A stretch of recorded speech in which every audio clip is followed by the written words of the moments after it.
Hey folks, welcome to the Generational Gap. John, how are you doing tonight? Oh, excellent as always. Sitting in for the millennials, right? I'm going to try. And I'm Robert. I'm hanging in here for our Gen Xers out there. And of course, we've got Henry in the background. Henry, how's the background doing tonight? Doing pretty good. Oh, nice. Oh, good. He's got voices. Oh, this is going to be fun. Yeah. All right, and tonight we've got a special guest. Technically, we could call him my stepson, but he's actually just some guy randomly showed up from Texas.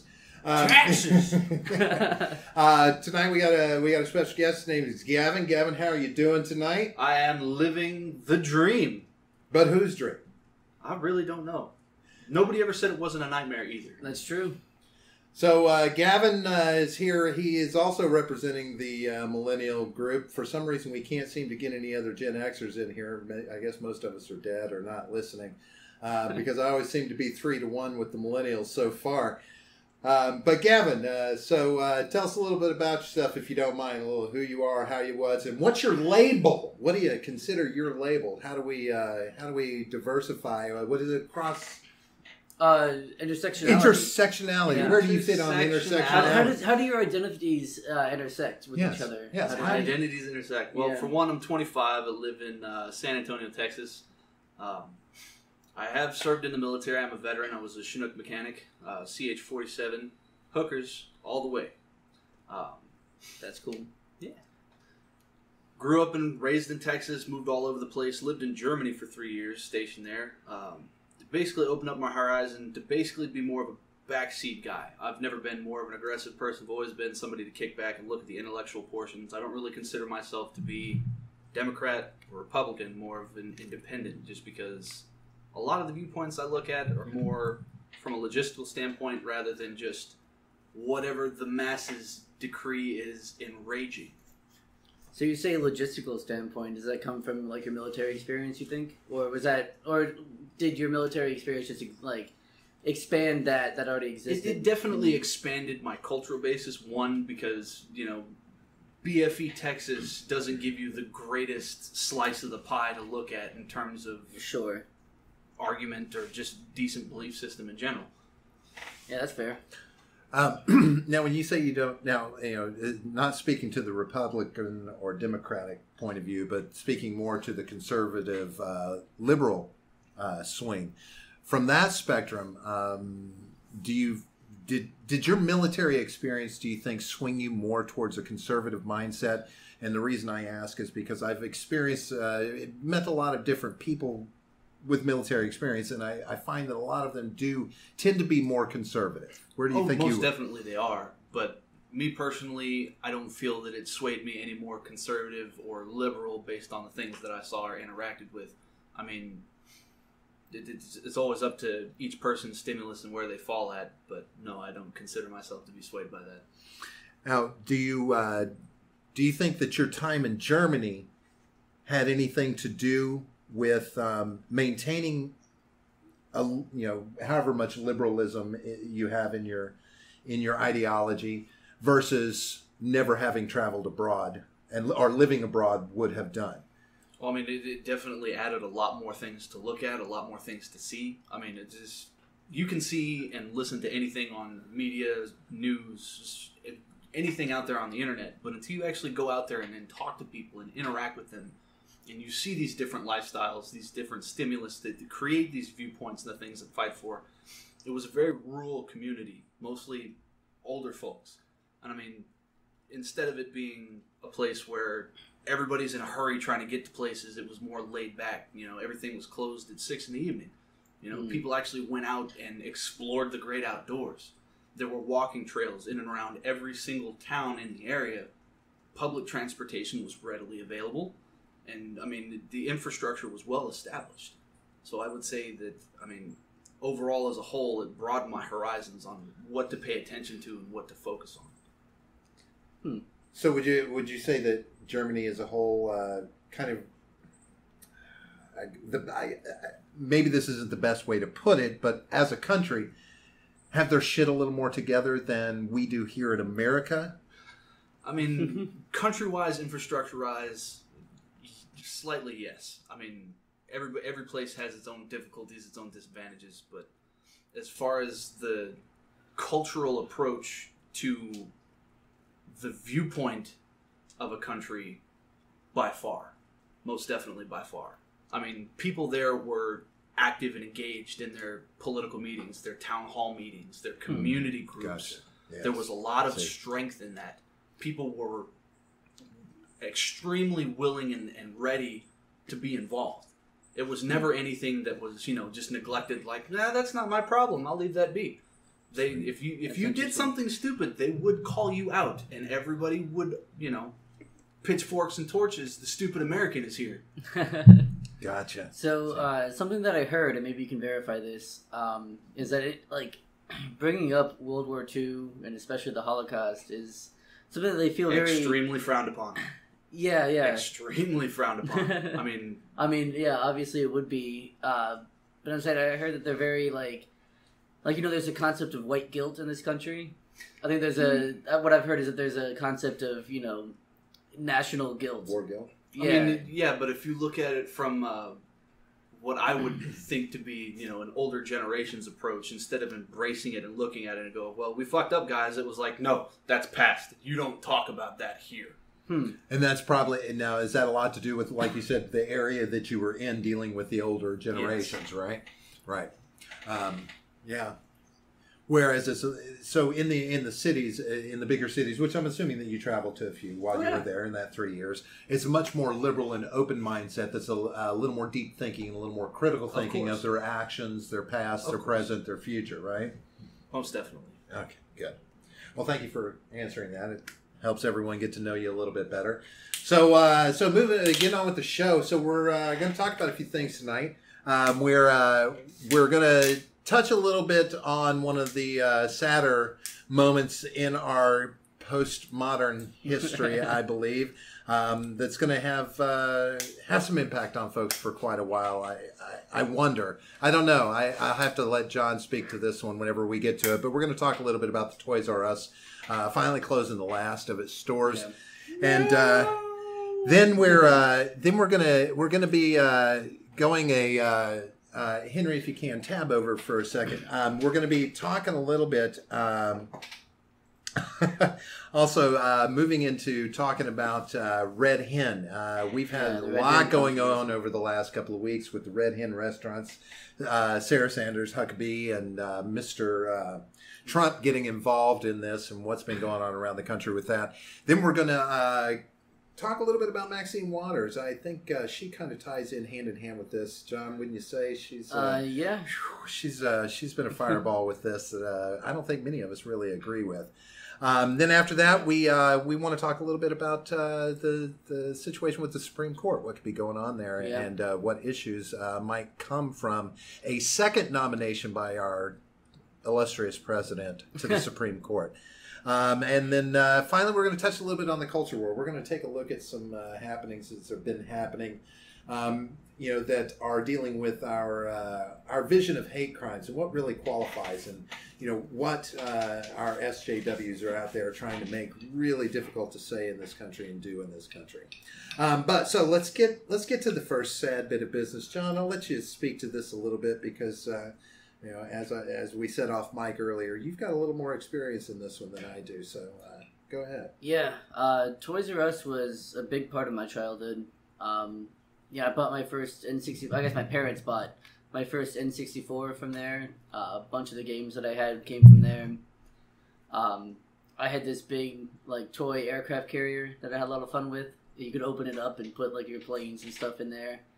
Army men, stuff like that, and I was a big fan of the Army men, little plastic guys. Seeing that it's closing now is kind of sad. I mean, I've not stepped foot in a Toys R Us in a few years, but it's still kind of, it's one of those nostalgic things that, it's been a staple. It's always been around. At least me, I've always seen it, always, knew that I could go there, but not anymore. However, I think it was inevitable. Any kind of, not just them, but any kind of brick and mortar store is in danger of closing just because, online retailers are gaining more and more traction, and it's a lot cheaper to maintain an online store than it is to maintain a brick and mortar store. and so your profit margin is a lot higher. So I mean, it's one of those things that it's bound to happen, and there's not really much you can do about it. So you say but the Toys R Us, I mean, the company itself had a big impact on your childhood to a certain extent. You know, that aspect of playful childhood, right? Gavin, you had the same. You've got some some memories about Toys R Us. Absolutely. Right? Yeah. I mean, I can remember there was a little plastic box on wheels that had perfectly shaped slots for Matchbox cars. Oh yeah. And it was you could go to Toys R Us on a regular basis, and cars were like $0.25 or $5 for $1. You pick out all the neat designs, some of the older classics, some of the newer strange monster mashups of strange vehicles they would put together. Mm-hmm. But I would have to say my favorite thing was the creepy crawler maker. The yeah, little oven that had that viscous plastic that you could pour into the metal molds and come up with the little rubber bugs that were, whatever your imagination could put together. But it's a really sad thing to see that, at least for me, a lot of the things that I treasured as a kid are just starting to phase out. It's just... Yeah, but I think that's an inevitable part of, getting older. Oh, yeah. Is the things that once were no longer are, yeah. And Henry, you just had you've had some experience with Toys R Us. Did you grow up going to Toys R Us when you were a kid? Absolutely. When I was a kid, I used to be really into dinosaurs, and as a treat, and every year on my birthday, my dad would take me to Toys R Us and give me like a $10 bill. And I could go to this bin and find all these dinosaurs for 10 cents, 15 cents, 50 cents, and just come home with a basket full of just all these different dinosaurs every year. And it was one of my favorite memories. It's pretty sad to see it go. Yeah, and well, and it's, to me, it doesn't impact me as much. And I told you off mic, I had a childhood where as far as the Toys R Us was concerned, if there was one, it was in the town, and Tulsa, Oklahoma, an hour away. Because the town that I lived in was very small population. It was very agricultural area. Did you have a Walmart? Now in Bartlesville, which was a half an hour away, we had Kmart. And there was a Kmart. There were Sears. There were things like this. But back then, Kmart was a real store. Yeah. Kmart was was back then, that was Target compared to Walmart. You had both. You would rather go to the Kmart because at those times, Kmart was better. Well, actually, there was Woolworths, and then there was Kmart, and then there was Walmart. So, because as far as where they sat, because with Kmart and Woolworth, you could actually go in and shop, but you could also sit down and eat because there was like a cafe there. You could go in and get cafe food and that kind of stuff, and it was kind of cool. But Toys R Us, those were just commercials on TV to me. I'd never seen one. I was an adult the first time I went into a Toys R Us later on in life. I knew the song. I could sing the song all I wanted. But the oddest thing was like, it wasn't that big of a deal to me because apparently I could get the same toys at other places. This was one of those, my first introductions to capitalism and that kind of thing. It's like, oh, well, they have creepy crawlers. Yeah. They have these other toys in Kmart and Woolworths. And, it wasn't, so, not going there, it never imprinted on me like it does. It apparently did to so many people as memories of going to Toys R Us, just never having gone. So, I mean, I'm kind of saddened by it because I'm saddened by any industry that's going under, especially like you were saying with, you've got your big players that are more the online market now. But again, this is another store that, in my opinion, didn't make the transition fast enough to an online entity. Yeah. Right. Because, if your main competition is going to be an online entity, then you've got to quickly transition. See, Walmart didn't do this. They didn't see the writing on the wall soon enough to make an online presence that was stronger than Amazon, and they could have, right? Well, I mean, they have an online presence. You can buy stuff, and you can even go pick it up at the store if it's something big. But what they do have over someone like Toys R Us is their diversity of product. There's grocery stores in a lot of them. pharmacies in a lot of them. So there's still and garden sections and stuff like that. So there's still a reason to go to a Walmart as opposed to just going on to Amazon or anything like it. Well, like that. yeah, I can agree with that. I think that's why they're doing well. Look at your product base for the market as well. I mean, Walmart sells things for everybody versus Toys R Us. You know, right? That's what. The point I was trying to get to is they sell more things than just toys or video games or something like that. Especially video games are not selling a lot of the time in hard copies. A lot of the time it's digital downloads and shit like that, which is great. I mean, that's nice and convenient. Steam is one of my favorite things on the planet. But I guess I'm more speaking to. I don't think Walmart's saw the writing on the wall early enough. Yeah. Like many of these companies didn't see the writing on the wall as the internet was rolling into play, and especially e-commerce. Yeah, because Walmart is of the size and has the money. It could have been Amazon. It could have been the Amazon that we're dealing with now. They could have been the pioneer there. They could have been the ones that were dominating both the online market and the brick and mortar market, and struck a balance between the two to where both were necessities.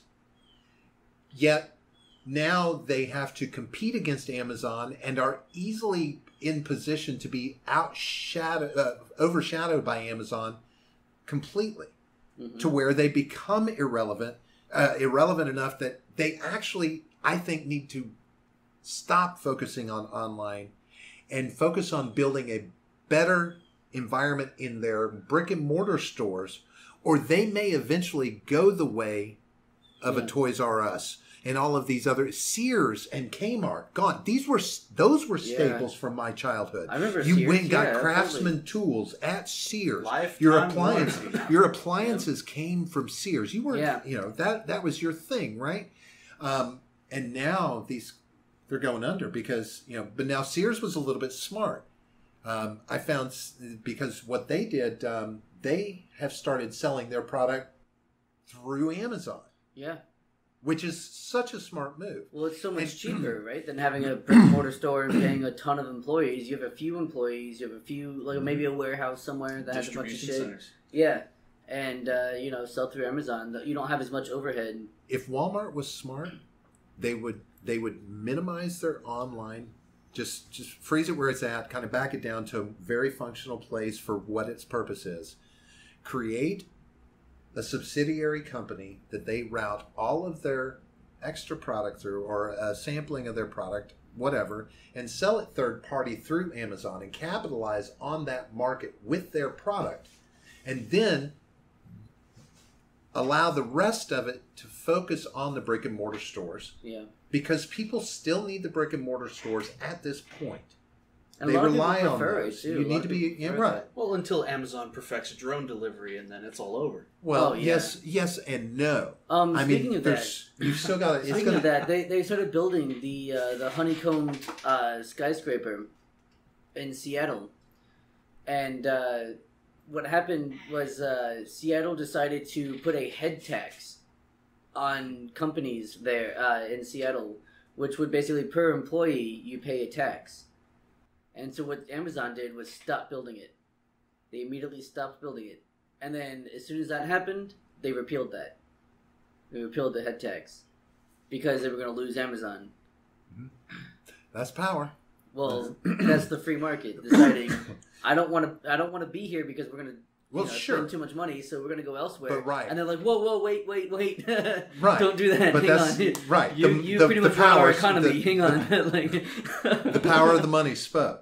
Yeah. But that's sad to say. Toys R Us, even branched into Babies R Us, they couldn't really get themselves going into an online market strong enough.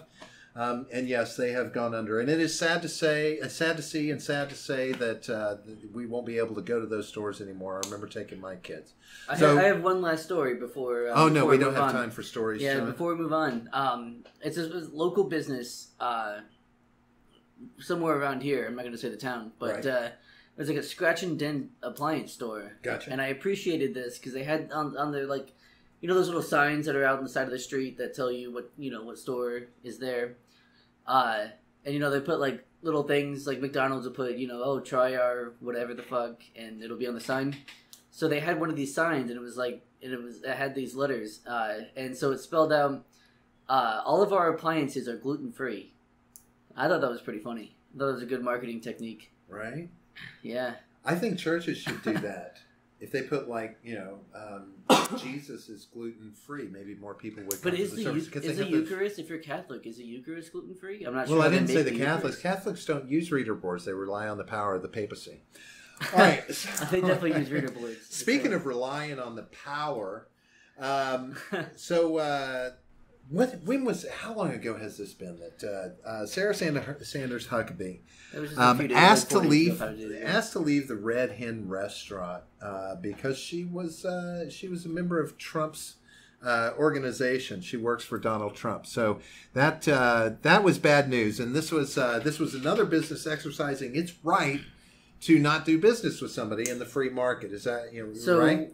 I'm gonna be honest here, and I have not read much into this, so I don't know exactly.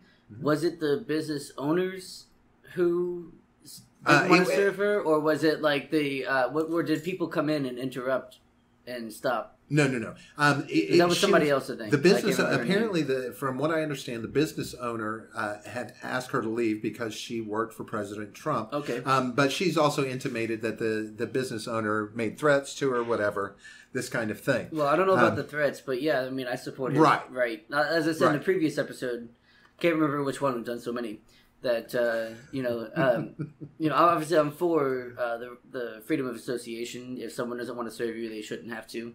So, and to be consistent, yeah, I mean, I absolutely agree with their right to not serve her. Refuse the right to refuse service to anyone. Yeah. But if you take that away in any form. Yeah. Now I mean, to me, it boils down to, you have the right to not go to a store if you feel like you don't like their politics, and I think that works on both sides of the counter.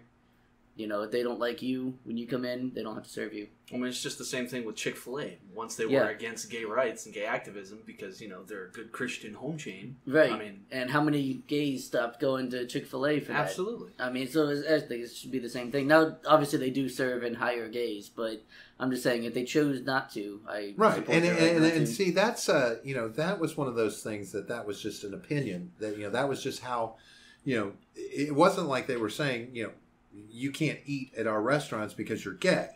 This wasn't, there was none of that. It was just an opinion. It was much like Duck Dynasty. He thought it was an abomination, and now that he kicked off the show for a little while because of his opinions, his own personal opinions. Yeah, that has nothing to do with the fact that he's making duck calls, right? Do you guys remember Dog the Bounty Hunter? Yeah, I like that show. I remember his hair. I unironically liked that show. I just want to say I was young though, to be fair, but I did like that show. But now, the bigger issue, in my opinion, is that Sanders then took to Twitter, and she called out the Red Hen, the restaurant, not just the owner, but she called them out as an overall, and blasted them on her business Twitter account. And this is a problem to me, especially seeing as how the next thing that happened shortly thereafter was that our president, on his recognized POTUS account, also calls out this restaurant. Mm-hmm. That's almost a private business. Major ethics violation. It's absolutely an ethics violation, and a lot of people will say that, but a lot of people will say it's not because it's it's social media, freedom of speech. Yeah. You've got to, but. I honestly don't have a problem repercussions, with it, but as a president and as a person involved with Washington, the president, she's his press secretary, right? Someone who's used to dealing with the media. The repercussions. Well, she's used to sassing the media. They should be aware of what implications go along with themselves doing that, especially when they're doing it from a profile position, not a personal position, and. Certainly enough, after this happens, other businesses named the Red Hen are suddenly being attacked in a way. Now, are these franchises, or is it just happens to have the same name in a different state? Well, from what I understand, These were not part of the company. Some So of these it's not a were franchise, right. not a- There, some of these, Well, 'cause because a there's franchise- other Red Hen places around the country Well, that a aren't franchise affiliated is with different that. than a chain, though. So, Right. is it a franchise or? But is how it many a people chain, are or going to is sit it- there and take that inkling to sit there and go, okay, yeah. this says Red Hen. Which Red Hen? And then do some investigation and work on their own to find out. Okay, rather than just go, oh, he didn't like the Red Hen. I don't like the Red Hen. So Yeah. they were unaffiliated Artistically with that screeching. Red Hen. They were Okay. unaffiliated. Unaffiliated is Okay. how they've been called, and Then yeah, in then multiple obviously states, that's in D.C. proper, Florida, Connecticut. They have had effects to their business, whether it's people calling them out, whether it's people not patronizing their And that is business. unfortunate. Yeah. That is much more than unfortunate. That again speaks to a violation of ethics, especially with the knowledge of how media plays Yeah. in our population. But it also shows how reactionary and, I guess, loyal to whatever belief system people are. You know, because instead of like looking for, oh, this is the one that I want to attack, or not that I give a fuck about people leaving bad Yelp reviews or, whatever their deal was, whatever shit they were doing. Most people, aren't like Gavin was saying. Most people aren't going to, Do check. the background research Yeah, and figure out, and make sure, cite so- sources. So Snopes is a great thing, by the way. I don't think you can hold necessarily like Trump or even Sanders responsible for the attacks on the other, because they didn't say think about it like this, specifically. right? Okay. So if They this didn't wasn't say go Trump, after this. if this wasn't Trump or this wasn't Sanders, Okay. this was Joe Blow. Joe Blow somewhere else, with a decently notoriable Twitter account, yeah, right? okay, yeah, Somebody on a high-speaking public forum that did the exact same thing. yeah. Say, for instance, his cousin was the one upseated at the restaurant, and he then called them out on his Twitter account. That would be slander.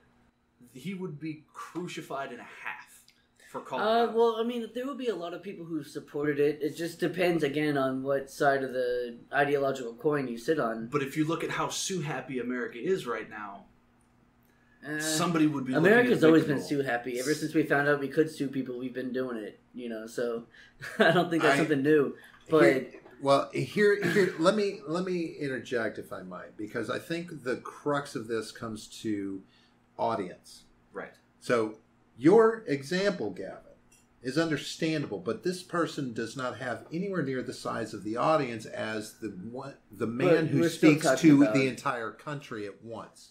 yeah, but I don't think any more people would do something. But as Because a of Trump. representative of Okay. America as a whole, Yeah. So I'm saying I don't think that'll cause more people to lash out than with someone else who Henry, has a let lot me of influence. Let me 'Cause see that's the this thing is- Twitter post that he tweeted. Scroll back up a little. Okay, so here's the problem I have. Yeah. The Red Hen restaurant should focus more on cleaning its filthy canopies, doors, and windows. Badly needs a paint job, rather than refusing to serve a fine person like Sarah Huckabee Sanders. I mean, that's just Trump being sassy. I mean, come on. Okay, I always had a rule: if a restaurant is dirty on the outside, it is dirty on the inside. Oh, Now, he made that shit up. hold I on. mean, don't get me wrong. He made Okay. that shit up on the spot. Okay. He's never said But- that before. but he's speaking. Most likely. But no, obviously. it's but- antagonizing. But it's his Oh, yeah. tweet, and he is speaking. His audience, his expected audience, is the United States populace. He believes, he knows that, or expects that the entire country should be listening to him, and he is tweeting to the entire country through He his is, yeah. account that he is recognized as the president through, Right. and his press secretary through her work account, Twitter account as well. Right. And you're blasting a private business and making claims like this, and on top of it, after the fact, come to find out that in the last, I don't know how many years, it's 5 or 6 years, they've had 4 violations, this Red Hen, 4 infractions against the health code violation. Yeah, there you go. 2 of them that were very simple that could be taken care of while the inspector was there, nothing major. Mhm. Donald Trump, Mar-a-Lago, 13 in 1 year, 13 violations against this restaurant for dirty shelves in the walk-in coolers. Rusty, dirty shelves. Rusty Yes. shelves. I mean, his own businesses. And somebody put a count up, and I can't give exact numbers, so I'm just going to paraphrase. Half a dozen of his different resorts and hotels, and multiple violations to the health code. So, if this restaurant is that dirty because he says it, and calls it out. If it's dirty on the outside, it's dirty on the inside. Is that speak to his enterprises as well? I don't think he's being serious about it. Like I said, I don't think he's ever said that before in his life. You can't be the president and tweet shit you're not serious about. That's the problem I have. You can't do that. What I'm saying is he knows that the media is going to take whatever he says and spin it. And so he puts it out there first. Hold on. Before. How can you spin that any worse than it is? That's the point. That's his that's words. Yeah. That's his words. That's the and point. That's now my there's problem. No spin. The president of the United States is using social media to hurt other Americans. And that's my opinion on that. That's not what a president does. No. I mean, especially being that he's your representative of the country, you should be the guy up at top that has America's best interest in mind. Yeah, but name a president that has since, or at least a living memory. Yeah, but that's that word should, and we all know how should works. Right. Well, here's the difference. And it doesn't, usually. I have to say that the difference between Donald Trump and many or most of our previous sitting presidents is that he does not speak from a moral high ground. No. That's the problem. And others can. Okay? I mean, shitty or great as he was, just our last president, Barack Obama, he had the ability to speak from some moral high ground because he kept himself composed and had character enough to talk to Americans. But that doesn't and mean not his morals are better just because he's composed and doesn't go on Twitter rampages. It's the professional. It was absolutely. You're less likely to question his morals than you are President Trump's when either one of them speaks. I don't have to question as much what Barack Obama says. I have to look at this where Donald Trump, in almost every tweet he puts out, he says something that maybe there's some issue there, but he always wraps it in a shitty insult to whoever he's talking to. He's always shitty to somebody after these things. He's doing that for people just like you, to piss off people just like you. Do you really think that the man wakes up every morning with an intent message to sit there and go, I'm going to fuck with those old guys today? Not old people. I think he might. Not old people necessarily. I mean, that takes a serious specified conviction. Because he's old himself, first of all. He's way older than you. Is there anybody in this room that would disagree that he's a sociopath? Pretty close to textbook. Yeah, I wouldn't necessarily disagree with that. Yeah. Okay, so that in and of itself. But I mean, again, I don't know the guy, but sure, from what I've seen, there's an argument to be made. But we could throw sociopath up there, narcissistic, and potentially megalomaniac. I mean, okay, so the narcissistic thing, any president who's ever been president has been narcissistic. Well, anybody who puts themselves in the public eye has a certain amount. We've already that's easily established, but there's. There's a level of narcissism here that we think anyone cares about us listening. Donald Trump. Here's a statement by Donald Trump that is like the most narcissistic thing I've ever heard. When he talks about himself as being a racist, when he says, "I'm not a racist. The blacks love me." The black. That's a quote from him. I'm not a racist. The blacks love me. Maybe they do. That's a quote from our president. The black. And that's what he said. It was his direct quote. I saw him when he said it. And to me, that is the essential narcissism. But to go on as a sociopath and make these kind of degrading comments where you insult and not pay attention to the repercussions that it is inevitably going to have, especially in a fractured and polarized country like this. She should have known better, and he sure as fuck should have known better. That's their job. I do think that he should have stayed out of it. However, that's not his style. So I figured that was coming. It's inexcusable, though. That's the problem. I mean, I don't think you can't sit there and take bad behavior like this from the figurehead of our country and just brush it off your shoulder like, hey, that's kind of what he does. Oh, well. No, I mean, no, I'm not. He should I'm not be held saying to a it's- standard, a very professional Right, standard. but Yeah. but I believe, John, your opinion on that is he will be held to a standard the next time there's a vote. Right. I mean, he was held to that standard going into the vote, and he got elected. Yeah. Much to the chagrin of I mean- many people in this country, Right. even people who voted for him. Okay, There's but- not as many people who He voted understands for him. me on a personal level, but damn it, he speaks his mind. Well, no. So there's a lot of people who voted for him just because they thought he wouldn't win, right. and those people weren't necessarily supporters of his. Yeah, those but are voted for trolls. him, right? But those people aren't necessarily fans of him now. Well, of course not. Some of them are, and some of them aren't. But that's kind of how. Well, look at what's Kinda how the happened cookie crumbles, since he's you know? taken office. Look at the things that we're up against that we've been shown that are now dissuading people from supporting him at all. Well, let's talk about that for a minute then, because it seems to me like the Democrats are going to get their asses kicked both this year and in 2020. I mean, Do you think otherwise, or because I mean, if you have an argument, I want to hear it. I mean, as Absolutely. far as it just depends on who he's up against. I yeah, mean, who are the Democrats going to put up, right? it just depends. Who? I mean, I don't necessarily consider things like race to be a prevalent figure to look at when you're talking Right. about the leader of America. I mean, you've got to look at their political background. You've got to look at what their stances on most things Well, are. that's a big and reason what why their Hillary plans lost are. was because she ran on like mo vagina. That's what she ran on was I have a vagina, vote for me, it's my turn. Exactly. And people were like, well, no. I mean, I guess more people voted for her, but I have to ask this, seeing as how I'm amongst enough millennials to give a decent opinion of this. Do you think that these midterm elections are going to be decided by the quality of the candidate more so than by the rhetoric and propaganda that is preached from the top tiers of our government right now? I think it's more ideological. I think you're a postmodernist. You're SJWs as they're colloquially known.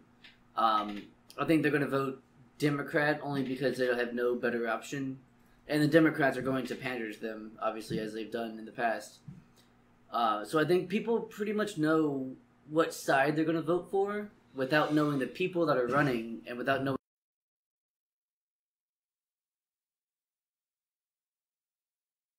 Oh, well, these guys are fucking it up. I'm going the other way. Versus, Right. I'm Well, a yeah, it's like- Democrat. or I it's will like- always vote Democrat. Or it's like, I disagree with these people, so I'm going to vote for these people.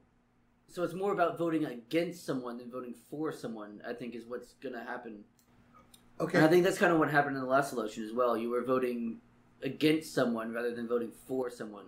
Exactly. So I guess I don't understand, and sadly enough, I haven't been as involved in these midterm primaries as I should be because I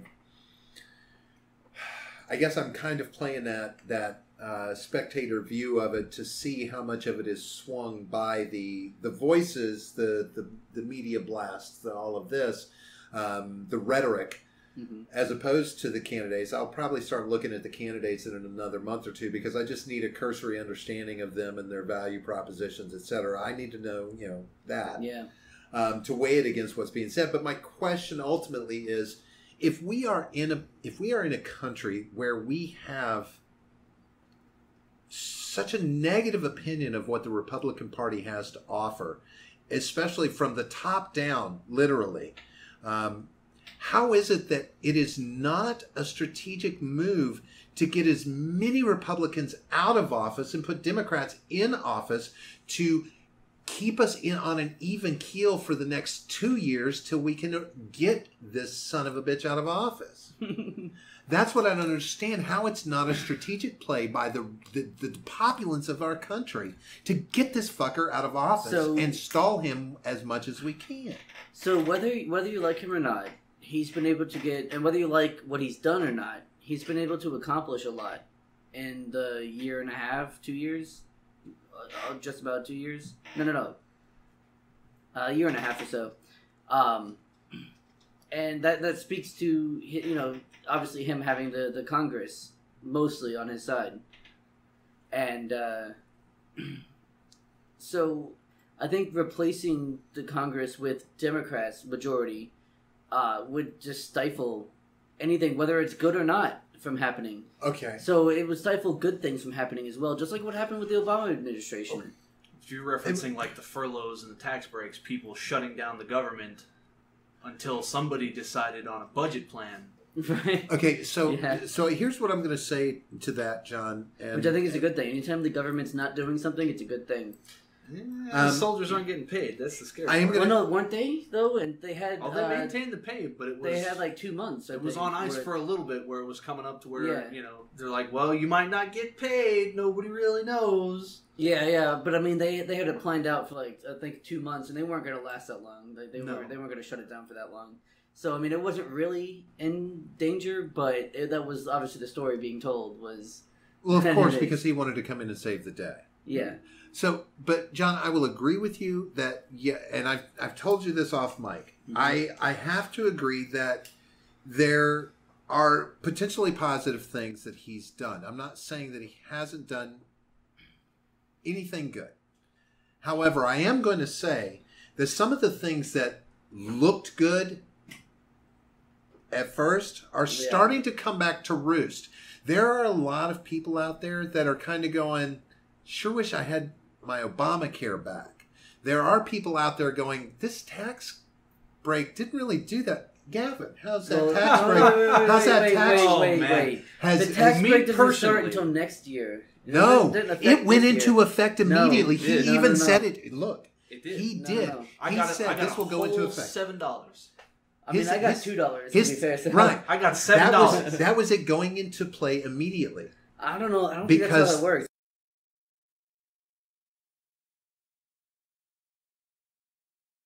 Immediately, that was the point to it. There were already bonuses from a lot of the higher hill corporations that were being handed out on a smaller level. There were, but that's because of anticipated. But people are starting to look at this and go, this is not what we were promised. No, I mean, if you look at how that goes, I mean, yes, these corporations get these huge tax breaks and they give the employees, even if it's on a, looking at a smaller scale, if everybody in the company was given a $500 bonus, what are they going to do with that bonus? Extra income, disposable income that can be given right back. Sure, that's the point of it. You give it back to the economy. That's the point of Well, Bush tried that. Well, he did that, and I remember getting back a check for getting an immediate boom. We got for a family of 4. It was like a nice little chunk, because we just started our family, and it was a nice little chunk. But yeah, that money's just coming right back into the economy. And I get that but it didn't really have as much jumpstart as they hoped it would. None of these things necessarily do. Now, that $7 a week you're seeing, if I'm not mistaken, that'll add up. If I'm not mistaken, though, didn't Nixon do the same kind of deal? Everybody's tried. All of them try something. Some way to, what do they inject boost the economy, that kind of thing. To help the trickle-down economics. Right. Well, there it is right there. And that's the problem with this one, because I'm seeing shades of Reaganomics all over this. Exactly. And it didn't work then. And we don't have any kind of difference in our economy enough to think that it's going to work now, because they've become more hoarders than they were back then. But, when we talk about this crap that they're able to do, going back to the social media, then you have people like Maxine Waters. Yeah. Right? She takes it to a whole new level. So, John, tell us a little bit about Maxine Waters and all the fun she's been having. And well, she's a California representative in Congress. So she's a congresswoman. So she's not without power. And what she did was she encouraged supporters of the Democrats, or I guess anyone that you could portray being on the left, to harass anyone who is in the Trump administration. She said something along the lines of, I don't have the quote in front of me, but, or I guess I do have the quote in front of me, so let me read that real quick. And I quote, "Let's make sure we show up wherever we have to show up. And if you see anybody from that cabinet," being Trump's cabinet, "in a restaurant, in a department store, at a gas station, you get out and you create a crowd, and you push back on them, and you tell them they're not welcome anymore, anywhere. We've got to get the children connected to their parents. And that's end quote. And what she was at a Wilshire federal building. I'm not sure why that's relevant, according to the video of the event. And I continue to quote, "We don't know what damage has been done to these children. All that we know is that they're in cages, they're in prisons, they're in jails. I don't care what they call it, that's where they are. And Mr. President, we will see you every day, every hour of the day, everywhere that we are, to let you know you cannot get away with this." End quote. Do you have any thoughts on this? So, I'm okay with that.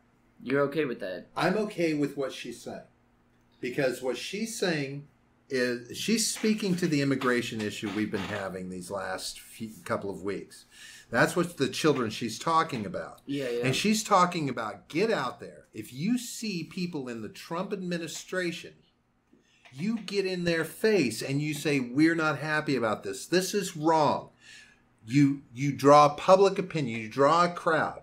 And you speak out to these people so that they hear that the American public is pissed off about what was going on there. I think that what she was saying has been misinterpreted to reflect on things like the red hen issue and businesses. No, she's not saying go in and shun these people from businesses. That's exactly what she said. No, she's saying gather people. Go back to the quote. Yeah, gather people and tell them that they're not welcome here anymore, anywhere. Right, but anymore. And push tell back. them. It's not block them. It's not assault them. It's Right. not destroy she's their not lives. advocating for But she's- violence in but She's that point. calling. It's call to arms, basically. It's trying to get Right. people to take a more active role in facing these politicians with their aftermath. Because she doesn't say, she's not talking to the businesses. She's not telling businesses to shun them. Right. She's telling the American public to say, with these policies, if you are going to pursue these policies, you're not welcome here. We don't want you here. But it's not up to them to decide what stores or what restaurants or whatever. But this But that's a is a community. reflection That's a of the community standing approval up. rating. I mean, this is what the core of the president relies on in positive view or negative view. Mm-hmm. And if you take a stance like this immigration catastrophe, and you boil it down to basically one woman saying, look, me and my people don't think this is good, and if you support us on our political stance, support us by being there in person and going to the people that are making these decisions, calling them on their shit decisions, and taking a stance, being more active in this so that they know the populace so is I not have happy. two things. One is, but I guess the only thing really, besides the fact that she's lying about, children being in cages and being in jails and whatnot, what she's saying is to not let them have a private life. And I completely disagree with that. I think that, you have your civil discourse. You protest their events. That's absolutely 100% fine. Especially, even if I don't agree with it, I will always support someone's right to protest. But to stop them from going anywhere, to stop them, especially somewhere who will, serve them, it's not up to you to decide what businesses they're allowed at and what businesses they are not allowed at. That is up to, again, like as I said before, that is up to the business owners whether or not they will serve that person. It's not up to you as a person, as an individual, to gather a crowd, which I doubt would even happen at most places. You're not going to gather a crowd. Most people are not that confrontational. No, but it's still a call. But I understand. Yeah, it's a call. But Here's where I don't like the idea of just like chanting at someone instead of engaging in civil discourse. Instead you're just trying to get them to leave. That's not going to change their mind. If anything, that's only going to enforce their already established beliefs. Okay, so I have to agree with you that from the standpoint of, what was her name? Anyway, the kids that she was in a restaurant, and all of these people showed up and started demanding that she get out of the restaurant, and they, saying negative things to her while she was in the restaurant. She was in the Mexican restaurant. She was in a Mexican restaurant. Which is ironic, Okay, so yes, I agree that is not the level that it needs to be taken But that's to. what she's calling Hold for. on. My opinion of what she's saying is that she is calling on people to come together as a community. So she's speaking from the community level, not a throw them out of businesses. She's saying, as a community, you stand up when you see these people and you bring people together from your community and say, this is not acceptable here. You're not welcome here if these are the policies you're going to enact. And I can see how it goes into a gray area where people in this very volatile present day country that we have will take that to the extreme. And I don't agree with that. Yeah. But if you look at her demanding word choice that there, the community stand Well, up. if you look at a future quote, I'm sure it's in this article. If CNN is any kind of journalist, has any kind of journalistic integrity still, it'll be in this article. She mentions, and I don't have it in front of me now. No, I don't see it on this part, where she talks about, don't let them have a peaceful meal. Don't go to their house. She says, go to their house, and don't let them have a minute of sleep. Things like that. It's just absolutely unforgivable, indefensible position. I mean, to say that someone doesn't have the right to have a private life, I don't care if you agree with them or not. I think Maxine Waters should have a private life. But when she comes out with ideas, I'm going to criticize them. But I'm not going to go to her house and stop her from sleeping because I disagree with her. I'm going to engage in civil discourse and defeat her ideas as opposed to just shutting her up. I believe that the intent that she was calling out there was to protest as a community. Protest but it was against specifically the to cabinet. drive them out of whatever But businesses right, and they're yes, in. if she took it to that level, then yes, again, like I said, that's taking it too far. But yeah, if she's having an event or whatever, or whatever thing, protest that. That's fine. Well, I No mean, that all problem with falls A on the public event. individual's interpretation of what she said. I mean, if you focus on the key words there being that it's a call to arms to engage the community rather than go assault this person at their gas station while they're filling up their vehicle. No, well, she did say don't let them go go to- to well, the if gas you- station. But that's where Yeah. your logic as an individual interpreting this should take over and go, okay, yes, I understand that she's calling it a call to action to engage these politicians in their decisions rather than go beat them up when they're trying to buy groceries. Right. Yeah, no, she didn't call for violence in that case, I don't think. But I do understand, I don't agree with going to their houses. I don't agree with, trying to, going in and, but if you see them in a public setting, asking them, demanding answers from them doesn't seem like a horrible thing. That is their job, and they are civil servants for the most part, and they should be. So I have no problem with that. If you want to approach them and say, hey, I disagree with your policies and the things that you support. Here's why. Let's talk about that. Or if you're busy, I'll go away. But what she's advocating for is disrupting not only the person that they're talking about, but the entire business. That means all the other patrons of the store, the restaurant, whatever. When you start shouting things and you start, whatever, you're disrupting other people's meals who have nothing to do with it. Right, So you're not just disrupting the person; you're just disrupting the community. Right, that are but in of that course restaurant she's or in also that store or whatever. Sure, but she's also asking that the first thing you do is you address the community that's present there, and help them understand why you're calling this person. Well, sure, All she said was gather a crowd. Right, and if you go into a restaurant, that's where you would gather your crowd from. You would get these people behind you in your. Right. And again, I don't agree with that to a certain extent. Yes, it doesn't need to be devolved to the point where you're going in and harassing or, even as far as disrupting business, but that business has the right to tell you to get out as well, right? Yeah. So they can ask you to leave, and if they don't, maybe they're on your side. Maybe they let you stay in and do that. Or maybe they just don't want a disturbance in their business. But if they're not stopping, I mean, anywhere. if you look at that from a crowd perspective, at least I would feel that if I were the person that were gathering this crowd, you would stay outside the establishment, be in the public setting to where there's. And that's what they did. And if you're on the street, I mean, you're not going to fit a crowd into a Taco Bell where somebody is bullshit asking for a number 5. Bullshit. They do it all the time. They do, but that's not really the best approach to it. It's not. No, it's certainly not. I will say this. That is not, overall, whether I agree to a certain extent with what I believe she tried to impart in that message, though it was not orated well. The problem is it's full of emotion. Well, that's what it is. And it's all an emotional response. We are not at a point where you can put these kind of things out there as a society. You have too many SJWs out there. Those warriors will be out there, and they'll take up that flag and run with it. Right? Yeah. They're gonna want to help Maxine Waters out because we have an injustice here that we need to speak out against. Yeah. And I don't think she lied.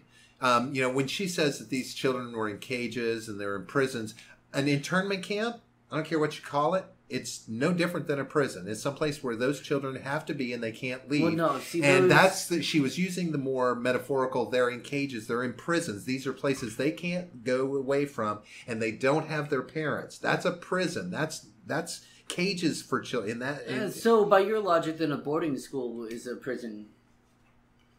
Yeah, a lot of boarding schools. A lot of schools really are prisons. They really are. Think about it. Sure. I went to a boarding school I would for the agree. last 2 Your years principal is a warden of my high school. And did you not have points and times where you felt like the place was a prison because you couldn't get away from it? Not really, no. But it was a military school, to be fair. So it was a prison. Right. I mean, I wasn't allowed to leave, but Exactly. So it's a prison. That sounds a lot. I never interpreted it as a prison, right? Because if you go to high school, right, you're not allowed to leave the high school until it's time. Sure, after school. Were you able to do that at the boarding school? You were able to leave after school was over for the day? We had furloughs and stuff. We can go out to But the at the end of the Walmart day, in the one movie theater that was in town. But when tiny ass little town. But when classes were over for the day, you couldn't leave and go home, right? I mean, you could if your parents came and got you. Yeah, if your parents came and got you, but they weren't just opening the gates at the end of the day. But that's the difference, though, is that your parents could come and get you from the boarding school. But you can't make that decision on your own. I mean, you could. You could leave. Under persecution. You could run away. You could absolutely go AWOL. Right? Yeah, for sure. They cut your foot off the first time.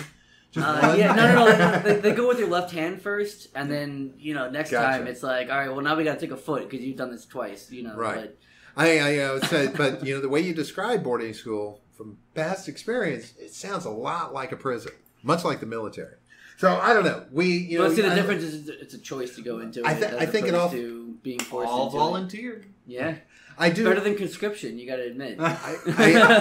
Again, she's speaking to the wrong society with these kind of things, and then she turns around and she's facing a lot of backlash from it, both physical, people threatening her, things like this. But yeah. Well, they're threatening. Trump responded to this. He did. put out a tweet. Oh, he did. And he took his opportunity in this to take a jab at her, and it's very naturally he's going to. And of course, and it's this extraordinarily low IQ person has become, together with Nancy Pelosi, the face of the Democrat Party. See, again, this is that propaganda trying to force the vote in November, in my opinion. Why are you calling it the Democratic Party? Come on, don't. If you're not the face of the Republican Party, then she's not the face of the Democratic Party. They don't all toe her line. She's a congresswoman. But that doesn't mean they all toe her line. No, they don't all. And right? And to be fair to but that's her, generalization. To be fair to the Democrats, a lot of them came out against what she said. A lot of them did denounce what she said and say, I do not support this, don't do this. So to be fair to them, a lot of them did denounce her, but some were in support. But and then he says she has just called for harm to supporters, of which there are many, of the Make America Great Again movement. Be careful what you wish for, Max. Now, right there, 2 lies. Okay, let's hear them. Okay, first off, she doesn't call for anybody to harm anyone. Yeah, that's true. And then the next part is she specifically refers to his cabinet as opposed to what he refers to in his tweet, which is that she's targeting supporters, of which there are many of the Make America Great Again movement. Yeah. So he's claiming that she's calling for harm against everybody that supports him. not his cabinet. I can see how that. I can see how. And now, what have we done? We have set the table for conflict between Trump supporters and non-Trump supporters. Yeah, that sets the table. This is our irresponsible president again, adding more fracture. Yeah, he is causing harm with that by putting people in a defensive posture, telling them that they've been threatened with harm. You're telling people who support you and want to carry as many guns as possible that they have a threat to their health safety. Yeah, but that's bad news, man. Those people already believe there's more than one threat. Yeah, those people are Those are the people that are but literally now, waiting. They're stockpiling arms magnums on their but side. now you've just prepped and ready to go. But that's really he's saying, okay, my supporters, whatever my approval rating is, if it's 42%, that means 58% of the country is now against you. Now they're all a threat, right? Everybody. So it's this kind of rhetoric and this extremely low IQ bullshit. Because I can bet you if his were taken. No, wait. If you remember what he said before, that his IQ is one of the highest. So I mean, out of what? The rest of the Trumps? I mean, or his IQ is higher than any of his previous wives or current. Is that what he's trying to say? Maybe, I don't know. He said his IQ is one of the highest. There was no reference there. That's the fun part. I mean, he would be comparing himself to himself. No, but it's just a category of one. It's one of the highest. It's one of the highest. Jokes aside, though, I think his last sentence is true, though. Be careful what you wish for, Max, right? So what she's calling for could easily be turned around and brought down on her or anyone else who's, a Democrat or, a leftist in any kind of way. Well, that's up to the people that react to this. I see that. Go out and make those crowds. But that's what he's referring to, though, is the backlash. The fact that if you support this, then you support it being done to you as well. But you have to in order to be consistent. I have to qualify that as a threat. I don't think that's a threat. You are asking for our supporters to be harmed. Careful what you wish for, Max. I'm weird when you say it like that. Yeah. Yeah. I'm sorry. Who are we hearing it from? Quote. That's a Twitter quote. You don't get that inflection in voice. Yeah, I get to put any inflection in that I want, and that's telling me be careful what you wish for, because my supporters will strike back. I don't think that's what he's saying. I think that's what I'm reading. I think it's more like that's an interpretation. Be careful what you wish for, because what you're advocating for can easily be turned around onto you. Do you see Trump being that guy that's like, "Hey, man, you better watch what you say"? No, I don't think he's doing it cautionary. You're very low IQ. You don't know what kind of can of worms you're opening up, you dumb bitch. I don't know. I mean, come on. That's what I hear. Of course it is. Look, when a bully says be careful what you wish for, it means a hell of a lot more than when an even-keel normal person says be careful what you wish for. I think it's more like... That is my point. And he's a bully. Well, okay, yeah, I'll admit he's a bully, yeah. Well, I don't want to hear a bully say be careful what you wish for after he's when someone's advocating... He's telling half the country that they're under harm. When someone's advocating, not harm necessarily, but when someone's advocating, to harass someone... Watch out, because I can turn around onto you. You can be the next one. He turned it into harm, which means it's a threat to his supporters. Now there's harm. He lied and said she called for harm to his supporters, and she did not. Yeah. That is in effect telling them to retaliate in kind. That is the unspoken sentence there. Retaliate in kind. I don't know. I don't interpret it that way. I mean, just as her message could be misconstrued by her supporters, his message is getting misconstrued, and she is facing death threats. That's the thing, is he's fighting fire with fire, he's doing the same thing she's doing, but in a more subtle way. It doesn't matter whether it's subtle or not. It's not subtle. No. I'm saying he's doing the same thing by lying. He's lying though. He's flat out lying. She did not. He didn't call for children in cages. Yeah, but, she was lying too about that. Okay, but I'm not that excuses either of them. Those, for lying. I'm sorry. But- I know what it's like. I understand what those children would be going through. It's a cage. It's a fucking prison. It is. I don't care what anybody says. You take children away from their parents and they can't be with each other. Those are detainment centers. They're there for a few hours at most. And then they go, many of them were there for longer than a few hours at most. No, they're there for a few hours at most. And then they go to... somewhere else where they don't have their parents and can't leave. What do you call it?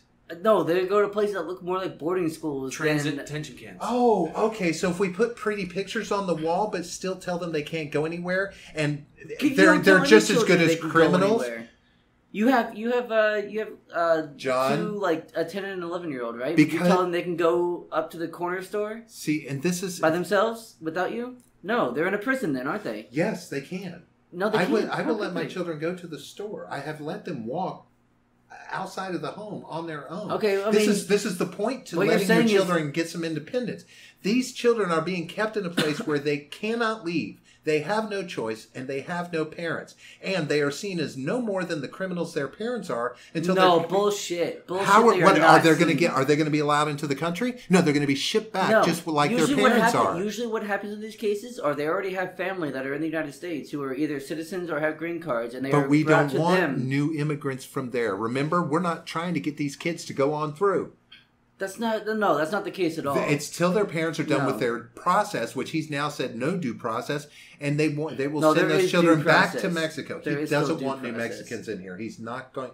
That's not true. He doesn't want new Mexicans. He doesn't want them to come illegally. He came out very flatly and said we need to start sending them back immediately instead of sending them through due process, which I agree with because we don't need due process for people who are not citizens of this country. Of course, but that's not a right. So yes, send them back. But they're still doing it anyway. And you know what happens is, like I said, we're going to keep the children. We're just going to completely rip the family apart then, and that's better. I'm not saying that's better, but I'm saying they're not in cages, quote unquote, right? But at the time that they're taken away from their parents, they are being kept in small prisons. There's no difference in what they're being kept in until they're passed on to the next person who's still probably not going to be their parents. It's fucked up. And it didn't need to be happening. It's not, and it's okay for her to call it out. So wait. But it's the specificity that's the issue. Let Gavin interject real quick, and look then I'll at make the my system point. At its infrastructure level, right? These detainment centers and how well they're established. I mean, you got to picture this. I mean, these immigration numbers in mass aren't really going to be able to be sustained by these detainment centers, these boarding schools. It can't handle that much mass. And the government process on its own, being as wonderful as it is, doesn't work fast. Whether it be paperwork, whether it be DMV, whether it be ICE, and handling immigration through whatever process is currently enabled. It's not going to move fast. It's not going to be at a quick pace like an internet queue where you can just click a button and the next person's done. Number 2, number 3, number 4. It's not going to work like that. Yeah. No, what they need to do is they need to, as soon as they catch people, with or without children, you put them on a fucking bus and have a regular schedule of buses that are heading back over the border and taking these people back to Mexico if they're coming into the country illegally. And stop worrying about trying to prosecute them all so that you can catch some bad guys and pat yourself on the back. Just send them back. And stop the bullshit and stop trying to split families up and prosecute and have your zero tolerance policy. Fuck that.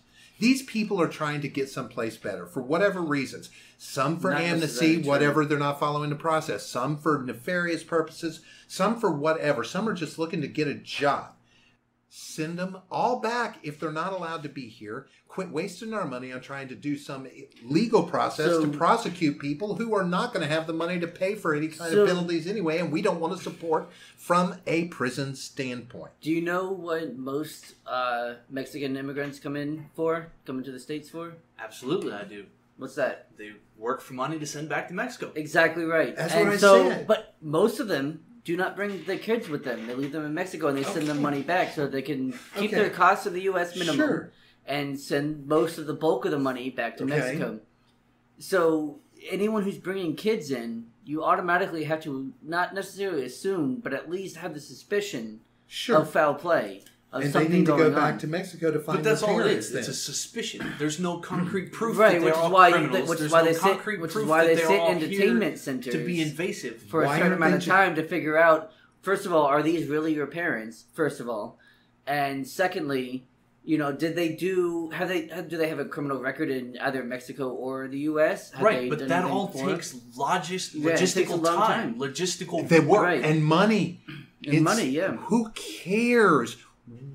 Get them out of the country and take the kids back. And instead of pissing on the Mexican government at every fucking turn, set up the kind of dialogue that allows us to set up a process of bringing these people back, and the Mexican government can help sort out where these children who may not be with their parents actually need to go to get back home and handle their problems, work hand in hand with them. Do you have confidence in the Mexican government? I have confidence in a government that works with our government if our government is trying to work for the right cause. You do realize that the Mexican government is about 1,000 times more corrupt than ours, right?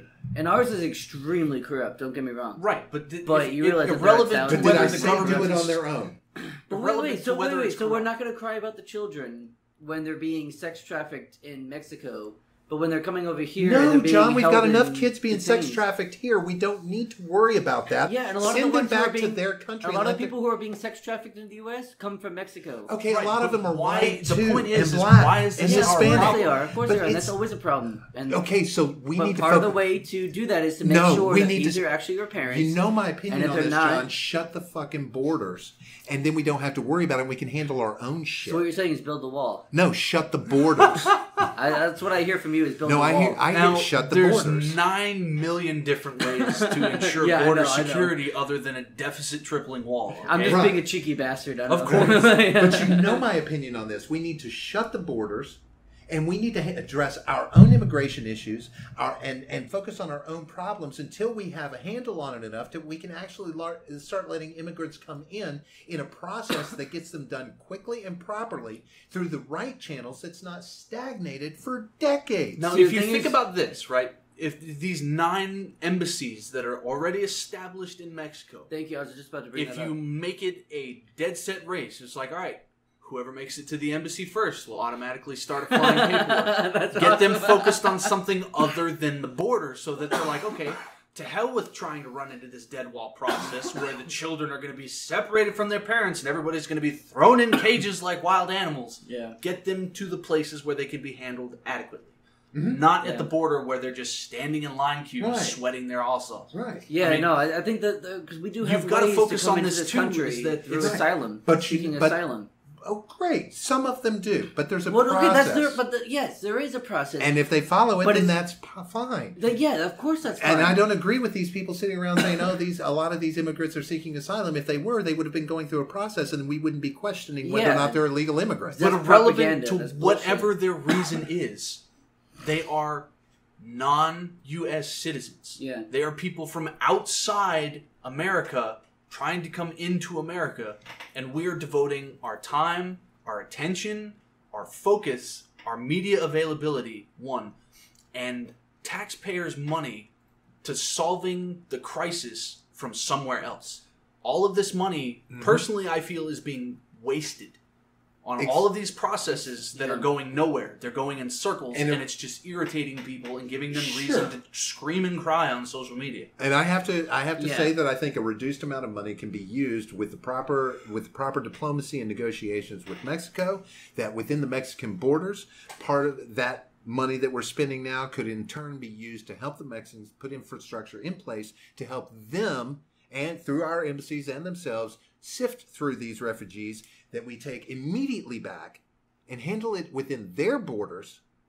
And then that's that. So They're not here, and we're not separating families from children. We're sending them back to Mexico and helping Mexico put those children back in their homes. So let me if ask you we something. can. Let me ask you something before we move on.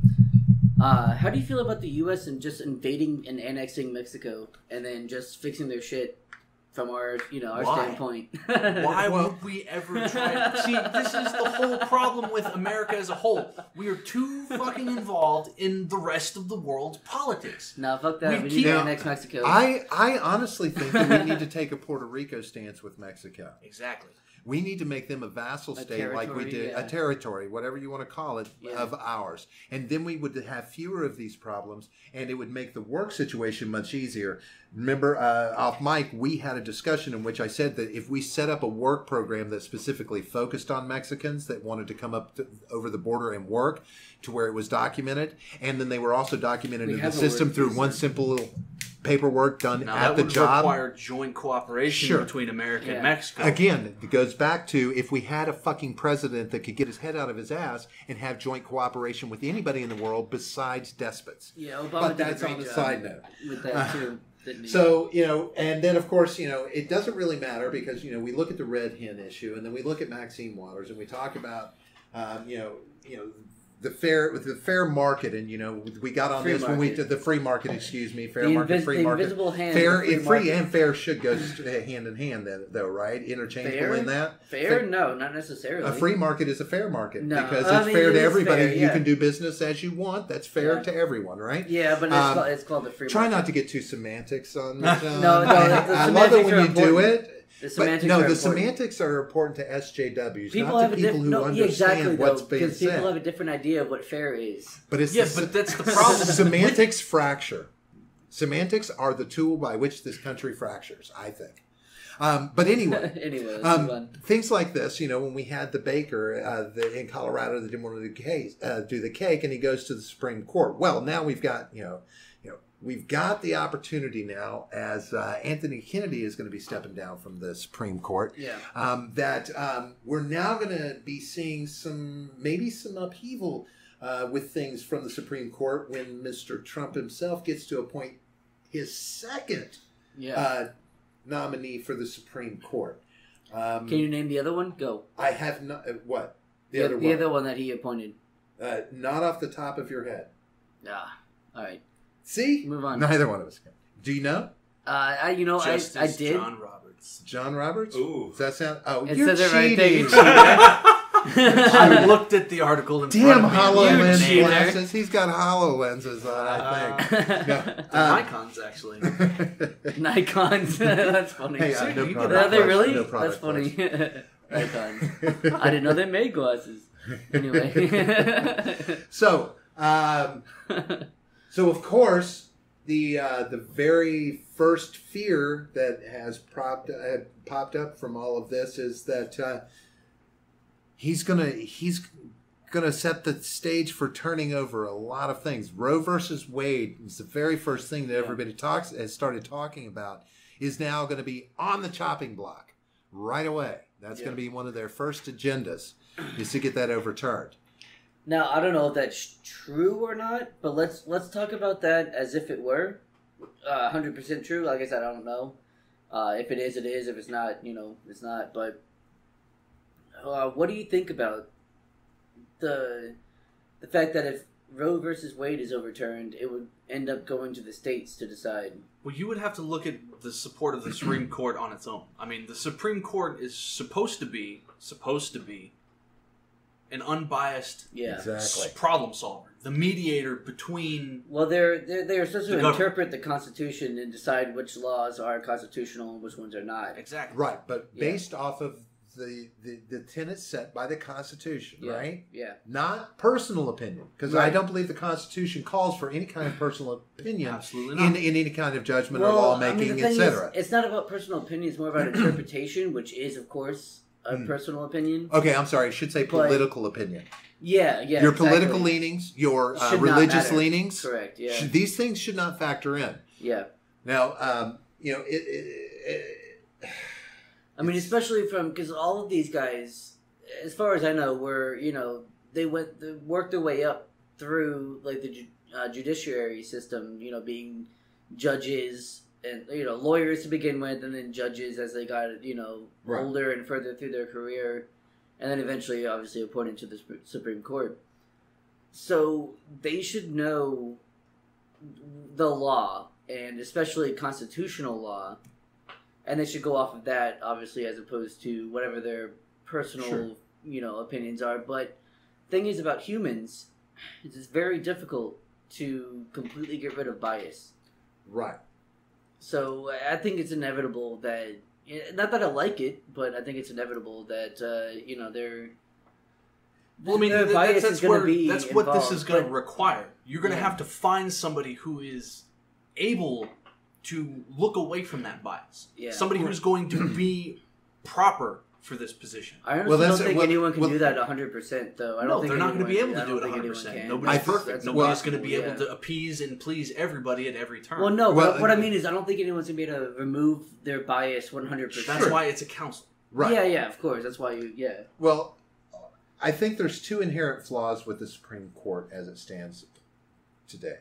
Mm-hmm. One, appointment is for life. Right? That's a fucking tenure. problem for me. That is a big problem for me. So I understand why it was put in place in the first Why? place.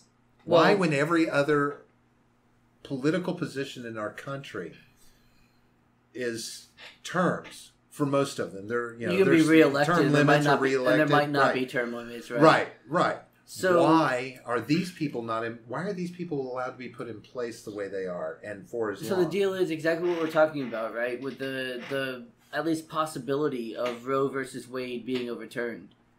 What we don't want is rash decisions being made Or a constant flip-flopping. or constant flip-flopping back and forth between, one issue and another, and we decide this, and then, 2 years later we decide this.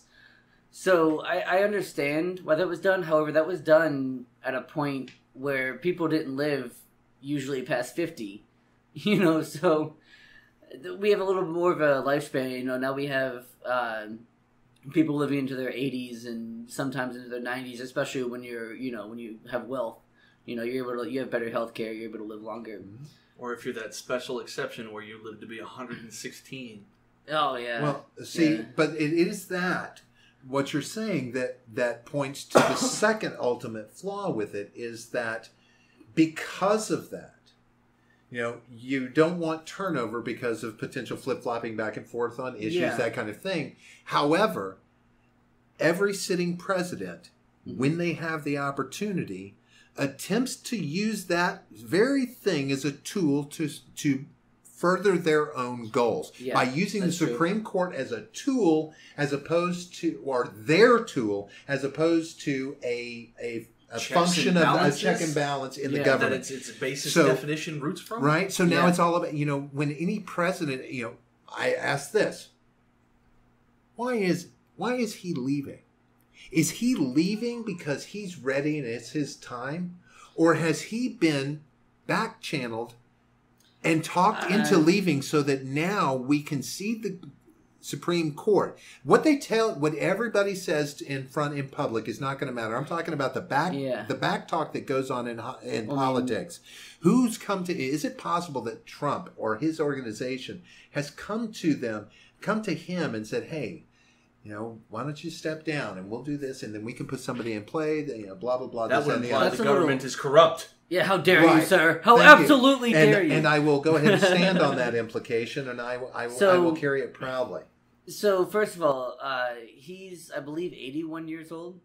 So he's very old. So? If I was him, and I got to that position, I'm just trying to step into his shoes for a moment, I would be done. Maybe I'm sorry. And I'm not saying he's not. Old. Maybe he is. Maybe he isn't. Yeah. But But I mean, was he why ready not, to why be not done? Is enjoy my question. the last few years of your life that you have, just relaxing? Sure, I get it, John. Doing nothing. I get it. I get it, but I can promise you. I plan on doing that much earlier than 81. Okay, so let me lay out another scenario here. From our deal maker, our little smart. I hear your tinfoil. If I can get rid of one person, if I can have somebody from the Supreme Court step down and put in somebody else in place, and then start the talk. If we can overturn Roe versus Wade, watch how we swing November again to the Republican side. We will get the Christian base. We will get all of the pro-lifers. They've already got the Christian base. They've already No, got the they Christian... don't, Bullshit. John. They've already got the Christian base. He doesn't Yeah, have. He absolutely doesn't they do. have everything he needs. He's absolutely got And the Christian if- base, though. He's got the Now, Christian right. He is absolutely. he is trying to muddy the Absolutely. water. He is trying to do everything in his power to swing the vote Republican, so he doesn't But- get stagnated over the next 2 Okay, years. but hang on. So and I can let's see go, him doing no, it with the let's go Supreme back, Court. Let's go back to the Christian right. He absolutely has them on his side. Not Christian right. All the talking heads for the Okay. Christian right Sure. say that he's anointed by God. He's Sure, but you they're know, less he's than the 50% guy. of the He's country, the so president. what? So even if you don't like him, he's he's the guy that got appointed. But Christianity is last century. Okay, so now wait. So you were saying he needs to get that, but now you're saying you're trying to minimalize. No, I said he's trying to. That's one of the groups.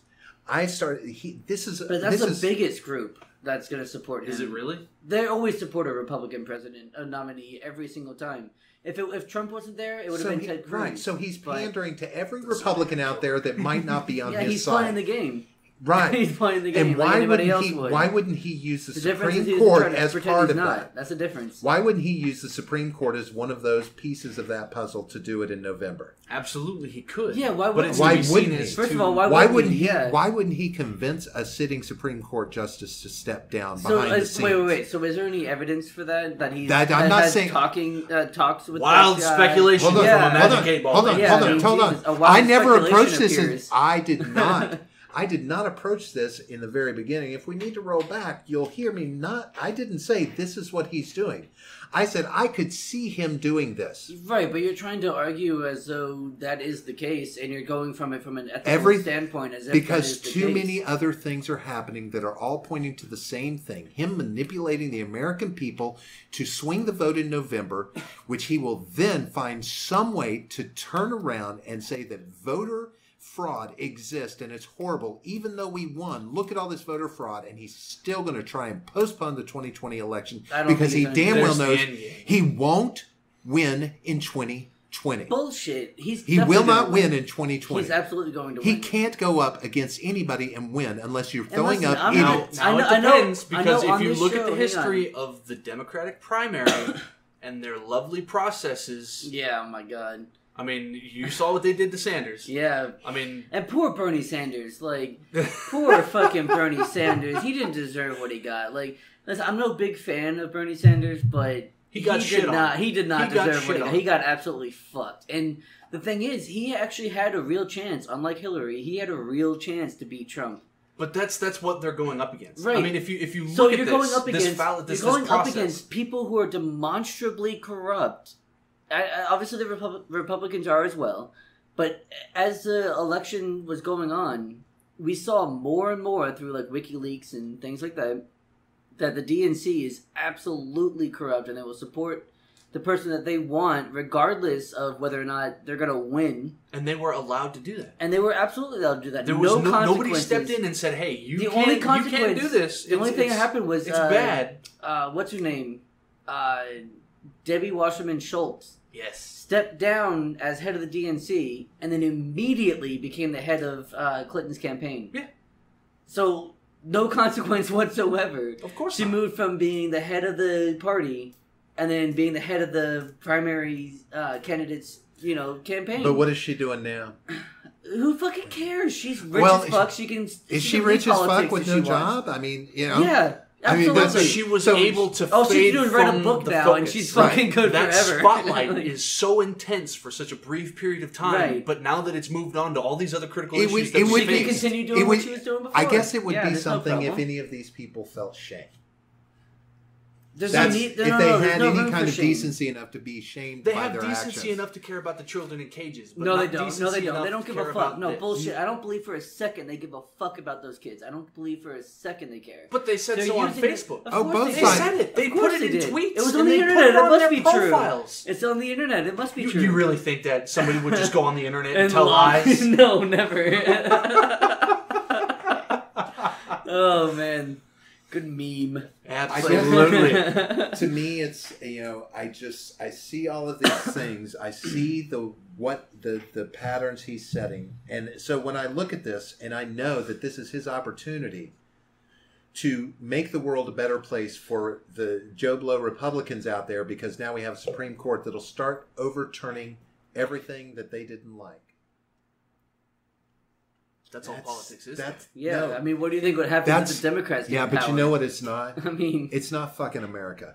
No, it's not. And it's not constitutional. No. And it's not But the sad fucking thing respectable. is this is where the generational is Yeah. falling to. This is Where we're becoming So- prevalent means of enacting processes. All you have to do is say, I don't like this. This isn't good with me. I'm uncomfortable. I'm offended. Mm-hmm. And then people will work and move mountains to change things to fit your liking. Absolutely your true. comfortability. Yep. This is how these processes are being solved now. So I think this is actually a good segue into our Culture War segment, since we're talking about, SJWs and, not even necessarily SJWs. I mean, I feel like I am from the millennial generation, but Right. I don't really fit in with the millennial people. Yeah, I feel the same way. I'm not I'm- a millennial. Not with the stereotypical. he identifies as an old geezer. Old soul. Sure, whatever. Personally, Sure. So geezer. no. I mean, I feel you. Geezer There's a fits. stereotype. There's a stereotype of millennials, and I don't think a lot of millennials fit Everything into that. has a stereotype. Yeah, of but course. if you look at the Same thing with. I want to make a point about David Hogg, and he's a Gen Z kid, the newish generation. That's Gen Z, right? I'm pretty sure. He talks about every single, because I follow him on Twitter, on our Twitter, by the way. And every single tweet ends with "the young people will win," as if he speaks for everyone who's his age or younger, or in his generation. going back to that narcissistic point of view we were talking about earlier. Well, I mean, it's propaganda, right? I mean, it's all propaganda. If you think for a second he's coming up with these ideas, you're an Absolutely idiot. not. I mean, there's no way. But then again, too, that's one person Well, saying it's several something. people. It's Cameron Of course. Kasky and Emmett Gonzalez and all. But look their at the ilk. way he speaks himself. Yeah. I mean, he's taking his viewpoints and thinking that everybody's standing beside him, but because in the reality, people around him are. That's right. But narcissism. look at the like you're people talking that about. are around him. Yeah. That small group of people that are that far engaged in going straight to a blanket gun ban rather than focusing on all these other aspects that curtail into this whole dilemma that is gun control and gun violence. Well, see, that's the thing is we'll just take a quick aside here. They don't specifically say they want to go for a complete gun ban, right? No, I mean, if you No, look they at don't if say you look it. at the end game, it's definitely No, pointed to absolutely. a That is the blanket gun logical ban. conclusion. That's the point I was going to make. That's the logical conclusion of what their stance is. It's always going to be the next thing. Oh, banning bump stocks didn't work. Now we have to go to the next thing. It's a slippery slope argument, but it doesn't mean it's not incorrect. Because this movement has been going on for decades to Absolutely. ban more and more and more things until eventually it's gone. Well, I mean, if you look at the whole Especially gun when debate as a whole, especially it's like a the disaster. Santa Fe shooter we talked about on one of our episodes. He came in with a shotgun and a revolver. Things that, the quote unquote left will say, oh, these are the only things you need, or like, maybe a shotgun. You can make or a shotgun handgun. from Home Depot parts. Yeah. You can absolutely. take parts from a store Yeah. and craft a homemade weapon. And Yeah. all you need to buy are Well, that's shotgun why shells, I like the quote. which are freely available at most stores. We do They're not in condone the these cage anymore. actions. Do not. Don't do do these that things. thing, though. Be We're not the going better to tell you how to person do it either. and act like a civilized human being.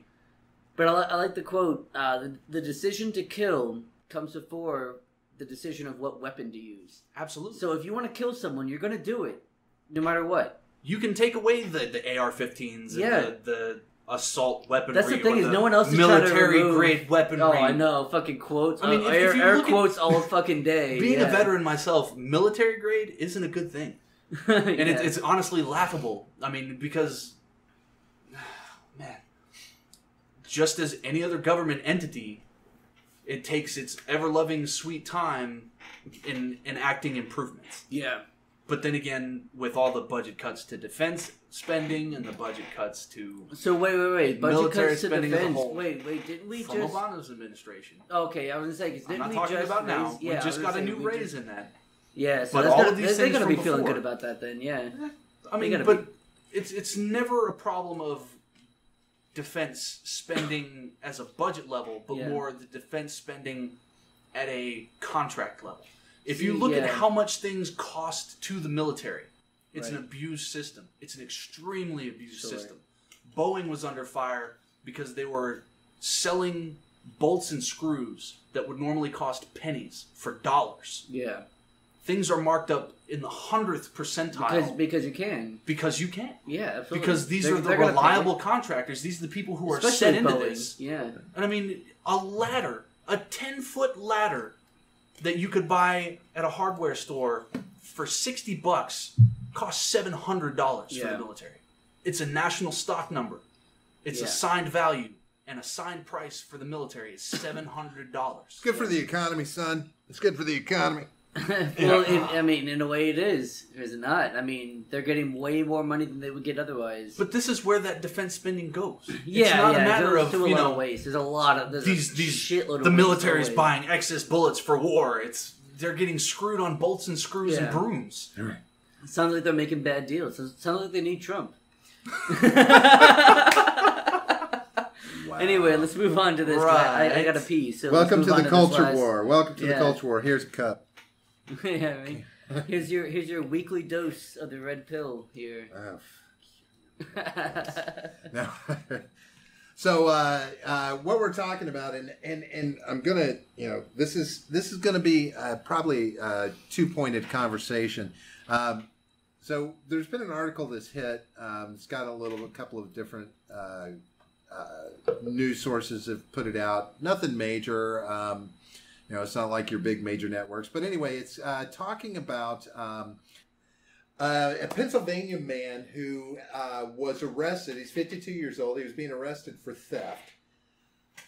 Now, while he was being arrested, he spoke to the police in a derogatory manner, but he called them Nazis.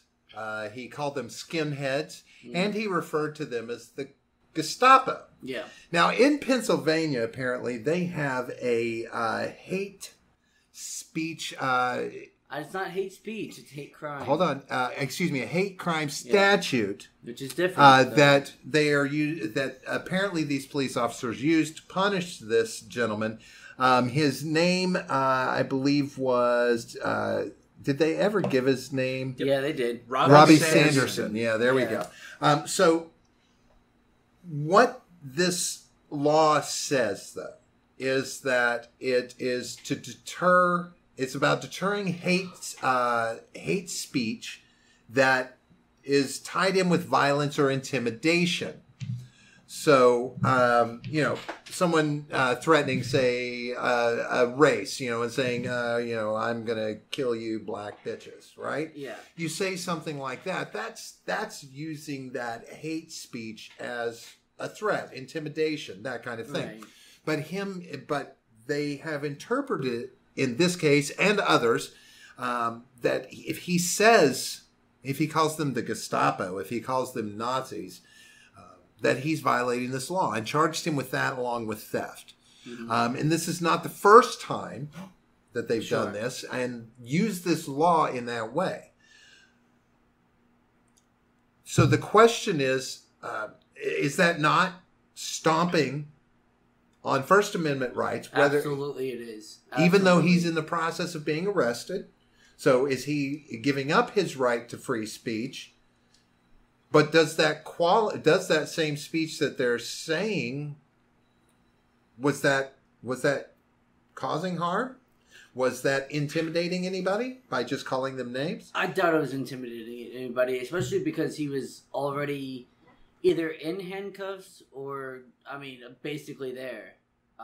So I don't think that he was threatening anyone. All he just said, apparently, according to what we can see, what we know of, and maybe body cam footage will be released later. Well, which would be great. When did this happen? Well, like I said, this is a two-pronged issue, and I will point out that while these articles have come out just recently in the last few days, the actual case itself happened in 2016. Yeah, so from what we see on the article here, it says, after Sanderson called the police derogatory names, the affidavit states, he also told them, and I quote, "That's why motherfuckers are killing y'all out here," and also quote, "All you cops just shoot people for no reason." Okay, so those things The second one, I don't have a problem with him saying. The first one, it can be, seen as a threat. Sure, That's why motherfuckers are killing y'all out here. Okay. So me telling a cop, your asshole behavior is why a lot of cops are being killed. Does that mean threatening that cop? No, not necessarily. And where in this does it tie into is. Nowhere does it say, because he referred to them as Nazis and the Gestapo, and comma, that's why motherfuckers are killing y'all out here. These are two comments taken.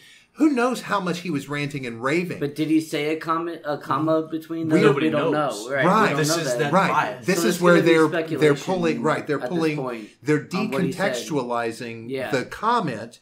And so now we're left to wonder, okay, so is that what they're trying to say? The one tied with the other? Now, for the record, I don't have a problem with him saying that's why motherfuckers are killing y'all out here, because that's not a specific threat. And so I think that falls under free speech to do so. And I think that everything that, at least what we've seen so far quoted, falls under the category of free speech. And I don't think that he should be penalized for... Now, not only was he penalized, this was a felony, quote unquote, felony ethnic intimidation. Felony. Right, which is what the law was called. Well, but some of these this is what he was charged with. Ethnic intimidation. It was. I believe that's what it was called. The ethnic intimidation is supposed to be used only when underlying crime, like making terrorist threats or simple assault, is motivated by a bias or hatred of race, ethnicity, or religion. It is not supposed to be used merely because a defendant made racially driven remarks around the time of an incident if the underlying offense was not motivated by such bias. Yeah. So, in other words, it's nothing. And that's why it got dropped, which, spoiler alert, it got dropped, right? But, so I don't have any problem with anything that he said, really, at all. I mean, if you want to call any cops arresting you, a cracker motherfucker, that's your right to do so as you're getting arrested. I don't think there should be an extra charge for that, honestly. Right. Well, so the he biggest should problem have never here been brought isn't up on that charges. It was the extra charge. It was what they used to pin this charge to him. Right, but a hate crime, the fact that hate crime laws exist allows for that sort of thing to happen. Right. And so I think we need to get rid of hate crime laws, hate speech laws, whatever, because that's where we get into gray area. Yeah, that's fine. We can talk about that. A hate crime law goes, in my opinion, back. We'll use the Supreme Court, what we touched on earlier. Yeah. It now becomes subjective. It is about the will of the officer making the arrest. Yeah. It's about the will of the judge, the opinion of the judge. The judiciary There's too much interpretation in hate crime laws, because now we have to determine what every little nitty-bitty thing somebody says is motivated by race, gender, by sexuality. Not only that, because you have to assume that you're in that person's head and know what they were thinking at the time. Exactly. Which is not good. That is thought police. By doing any kind of hate crime law, any kind of hate speech law, gives way to an Orwellian-style hate thought police. Kind of. I know that's a little far-fetched, but that is the logical conclusion of what we're talking about. But now, it's severe. Now, yeah. But when the second thing that this article speaks to is, from the cultural war standpoint. Yeah. This is 2 years old. Right. And somebody's pulling. Is 2 years old. Right. The incident is 2 years old, and now. Why is this article being written? Yeah. Why are you bringing out a racially charged, bad Incident. cop incident that Not only that, but is 2 years old.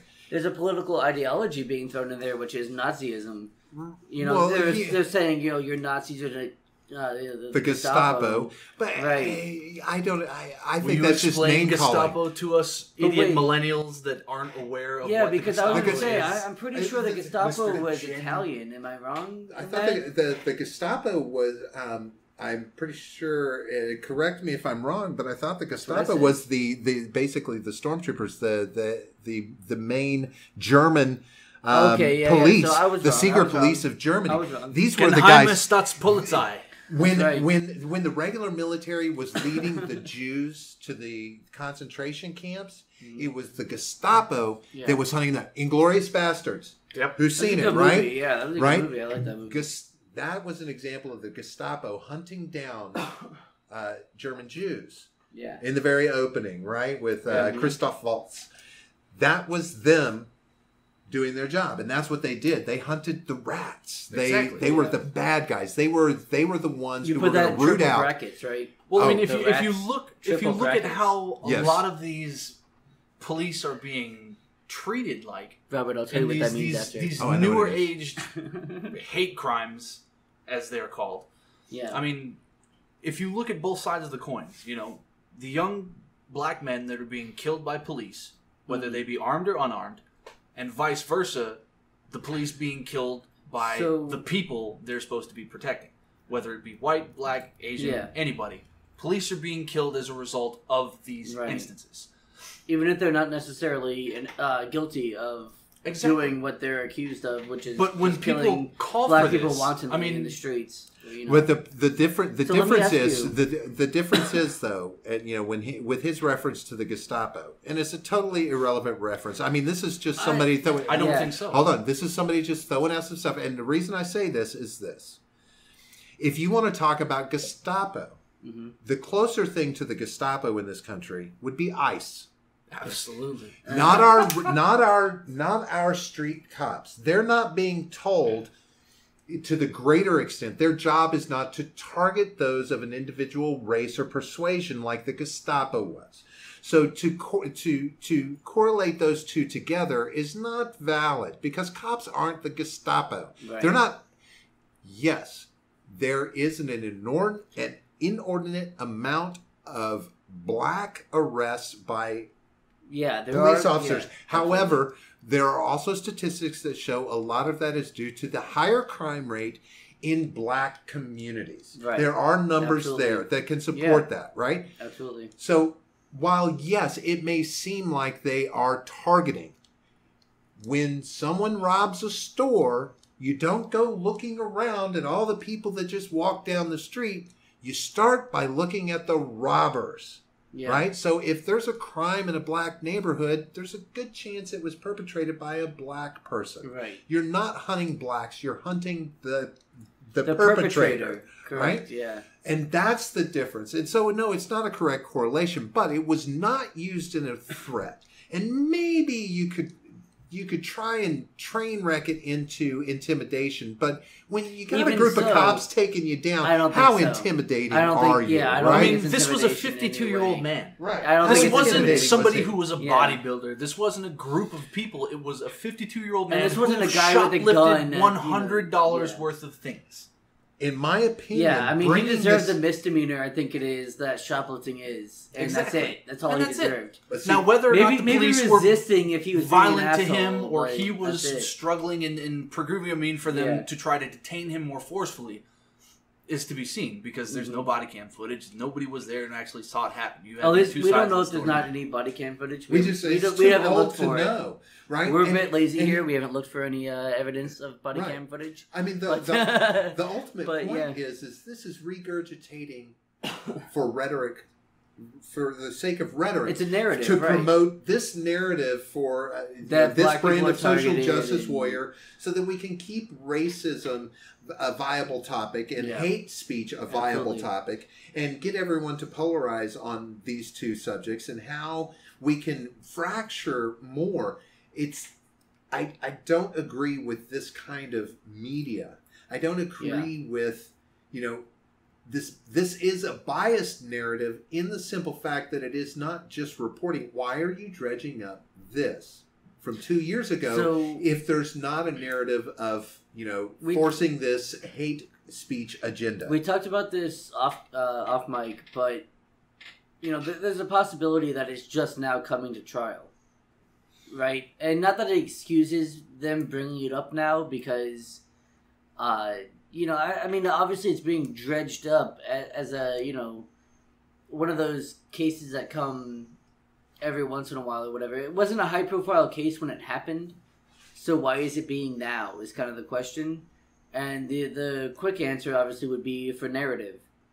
Well, right? yeah, Because these are just reference points for people to enforce that this is narrative another way and make it more to say, oh, look, black people are being discriminated against, whatever, even though the hate crime laws that he's being charged with were set in place in the first place for him to, for someone like him, for a black person, to not be discriminated against. Like, that was the whole point of a hate crime law, was to add an extra charge for racism. Right, that only begets more racism. You can't use racism to fight racism. Right, it just begets more racism. And it just snowballs into a catastrophe that's beneficial to nobody.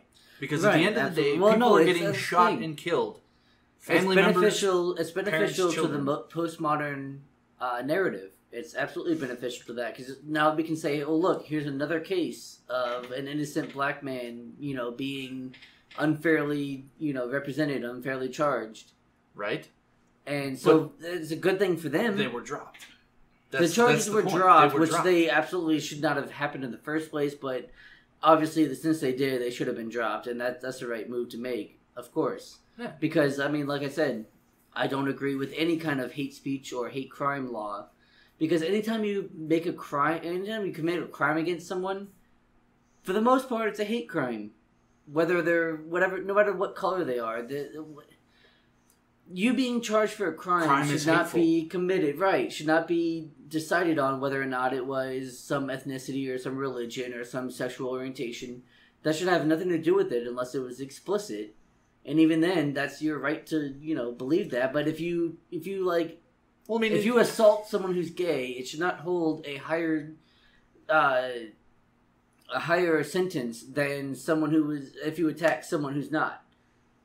The law should apply evenly across the board to everyone. If you assault someone, here is the precedent for the sentence. Here's what you're looking at, regardless of who you attacked and why. But if you look at a lot of the ways people are actually charged with things, especially when it comes to people who have, charges like possession of marijuana. Well, yeah. There are a lot of people, white-wise, that have been charged with these crimes that get, light slaps on the wrist or let go. Mm-hmm. I mean, it's prevalent in all these different areas of crime. I mean, if you look at the athlete, the guy who raped the woman behind the dumpster. Okay, yeah, we actually covered that, I think, didn't we? Or was that in the part we didn't use? His name was Brock something. Yeah, Turner, I think? Yeah, Brock Turner. I think that was his name. Yep. Yeah, I think that was the episode we didn't use. Spoiler alert, there's a lost episode. Actually, committed this crime to a severe extent and got a light slap on the wrist for it. Technically, no, he did. He got a light light slap on the wrist. Yeah. Whereas, if you look at how Bill Cosby is treated in that same instance, granted, versus there's other many. Factors. Yeah, there's other factors though that go into his case versus Bill Cosby's, which not only stretched over decades, but he's also much more high profile. Now, so there's the difference: the high profile versus not as high profile. But so if you go back to your previous reference where crime should be charged across the board, where does high profile come into that? How do you differentiate between those levels? No. He should be charged just like anybody else, if that's the case, and as long as it doesn't surpass the statute of limitation. As long as it doesn't surpass the statute of limitation, he should be charged just like anybody else, and he should be charged for all of the crimes that he committed that were within the statute of limitations, just like anybody else would be. I mean, just like anyone else. That's the point. It doesn't matter. It shouldn't matter. Not that it doesn't, because obviously it does, but it shouldn't matter how much money someone makes. If they commit a crime, they should be charged and tried just like anybody else in the country. Doesn't matter who it is. Doesn't matter who they are. Doesn't matter, Unless you're the president. Unless you're... even then. No, he has to be impeached first. Right. Okay, yeah. As long as he he's a has to sitting be president, impeached, but that's as long as he's impeachment is him being charged with a crime, not being guilty, not being found guilty. No. Impeachment is him being tried. No, impeachment is about taking him out of the seat of the presidency, and then he can be tried for a crime. Okay, yeah, so it brings him back down to the level of a normal citizen. But as long as he can keep from being impeached, he can never be indicted for a crime till he's out of the White House. Now that counts on. I mean, okay, so let's take away from that. Yeah, no, because Bill Cosby has green privilege for sure. But let's take it outside of the presidency. Then let's go back to the main point. Well, the point is now what we do know is that this guy he did see court, but he didn't see court for this.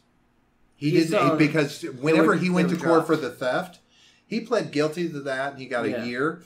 But they withdrew the other charges in the Court of Common Pleas, so they took that away, which again goes to the whole point of this article was basically trying to point out that this has happened, so it's probably still a bad thing if this happens again. It sounds more like he was an asshole to the cops, and the cops were like, "Fuck you! I'm going to do what I can and charge you with as much shit as possible," knowing that it wasn't going to stick. They were just like, "Fuck you! I'm going to charge you as much shit just out of scorn." But bringing it up 2 years later is just throwing salt in wounds. Exactly. Yeah, well, that's all there is to it. No, it's not throwing salt; it's mining salt from wounds. No, you're mining salt in order to distribute into the wounds and into the people who more so cutting open the wounds that have already healed and closed. But no, not for him, because the wounds allegory points to him having the wounds. Well, of course, but it's public record. Yeah, they were within the right to publish his full name. But what I'm saying is, this is brought up now because 2 years ago the culture wasn't the same as it is now. So you couldn't bring that up at that point in order to push a certain narrative of black people being, discriminated against. That was right when it was starting to take off, though. Yeah, exactly. But I mean, just because the awareness wasn't there and the media attention wasn't there, and the protests weren't there, doesn't mean that these weren't still happening. But now it is. And now it is. And so that's why it's being brought up now, and that's the whole point. It's all to push a narrative. That's it. It's propaganda. But they already deemed that it wasn't right, and they were like, "Okay, this wasn't right. We pulled the charges." Yeah, so that's a victory. So the biggest problem with this is that it's a solved, completed issue. It's done and over with, right? And it's brought up again. Right, it's done. But it's brought up again, right? Yeah, because we need to push that narrative. That's why. Now, regardless of whether the charges were maintained or dropped, it was given. It was done. But people continually referencing these things that have been solved and taken care of, so to speak, I could see this being brought attention to if this process was still in place. These laws that Pennsylvania based off of to sit there and target people on these hate crimes of intimidation and bullying. These laws are still in place, but it's... Look, I see this as very simple. This is a cry for SJWs out there to get some more video posts on Facebook of this kind of thing happening. Let's get the word out there. Let's look for this. Well, let's get some body cam footage. Let's get whatever we need to put this out there and start making this part of the issue. It's like Gavin mentioned earlier, though. If it's about like he mentioned earlier, it's a call to arms. It's gas. It's a call to arms, is what it is. It's saying, look, this shit's still happening. Let's be more proactive. He's not even saying that, and that's the sad part. People aren't going to see the articles aren't, but the way that they're written does. It's not like saying this is happening. It's like saying, hey, this happened. Now, we've got to be on guard and arm ourselves so this doesn't happen again right now. So be on the lookout for it and call it out. And, I mean, the same thing with the quote-unquote racist Starbucks incident, in Philadelphia, I think it was. The guys who were waiting. Yeah, who were waiting for a business. Incident. And exactly. That's another call to arms. There was nothing racist that happened at all in that incident. But I mean, if you look at it at a problematic level, you cannot... racism as it stands right now is not a persecutable offense. Right. Yes, socially it is. Oh, yeah. I can sit here and go, okay, you're a racist. I don't want you in my life. You Right. need to get the hell away from me and everybody I know. Which is how that should But work. Yeah. a racist still spends money just Yeah. as everybody else does. Yep. Which is why, again, freedom of association. If you're a business owner, you know that someone's a racist. Why should you have to serve them? If you don't believe in that, Well, why should you have to serve them? I think it's policed in the Very wrong simple. way. You know, that's the bigger issue. Is we police it in the wrong way. We're trying to police racism versus policing discrimination. Right. Yeah. That's the problem, and the social justice warriors Well, are discrimination. pushing that agenda as well. You know, it's they're attacking racism. Stop attacking racism. Let's attack discrimination, because when we get to the root of where the discrimination is coming from, then we can eliminate the bulk of racism that is both existent and being engineered by the tactics that promote discrimination. I honestly think that most discrimination and racism has kind of fallen on the wayside of society. That's not something that's usually acceptable. No, it's not acceptable. You might make the off-color joke, But, once in a while or whatever. But one's that doesn't illegal, make- the other isn't. Exactly. And all the focus is Yeah. on the part that's not illegal. Because We're Well, focused- neither should be illegal. If you Whoa, want to whoa. discriminate, you should be able to No. discriminate. If you're No. racist, No. you Now, should when be it comes to a racist. job, you can't have a job here because you're black. That's discrimination. Equal That needs to be opportunity. stopped. Yeah, no, that's fine. Equal human rights, right? In this country is what we need. Yeah. We need equal human rights. So discrimination is not legal. But being racist, It's not legal, no. you're perfectly legal to be racist. It's Right. your opinion. It's who you are. Whatever. Why are we focused on ending racism when we need to focus on ending the discrimination, which inherently, But by see- taking away the things that promote discrimination, we will reduce racism as well. But see, it goes back to what you said about discrimination and the fact that, you can say, oh, I don't like you because you're black. And we talked about this in, I forget which episode it was, where that's a terrible business model to have. Sure, it's a terrible business No, model. because if you don't But- hire a certain type of people and it's publicly known that you don't, it'll you're destroy gonna, your business. it's going to destroy absolutely wreck how? your business. How? Okay, If so we the only people- hire whites, well, I guess that means we've got the majority in America to choose from. Bullshit. There's a difference in You geographical limitations, i.e., small white Okay, towns. here's let's where it hire also them white out, people. hear 'em out, We're hang not on, hiring you're at black the point. people because there's no black people applying to that job, Okay. and somebody openly stating, "I will not hire an African American because I don't like them." Right. Okay. And, That's and two wait. completely different And so wait. things. So let's go hypothetical real quick. There's a business. Doesn't matter what they do. They sell X, and you say the person who's in charge of the business, the owner. Let's say it's a small business, because just to make it simple. And they say we're not going to hire any African Americans ever. So what's going to happen is, first of all, that's going to cause outrage in the community. Correct. Regardless if it's legal or not, we're talking about it in a case where it's legal. They're going to say we're not going to hire African Americans. We don't like them.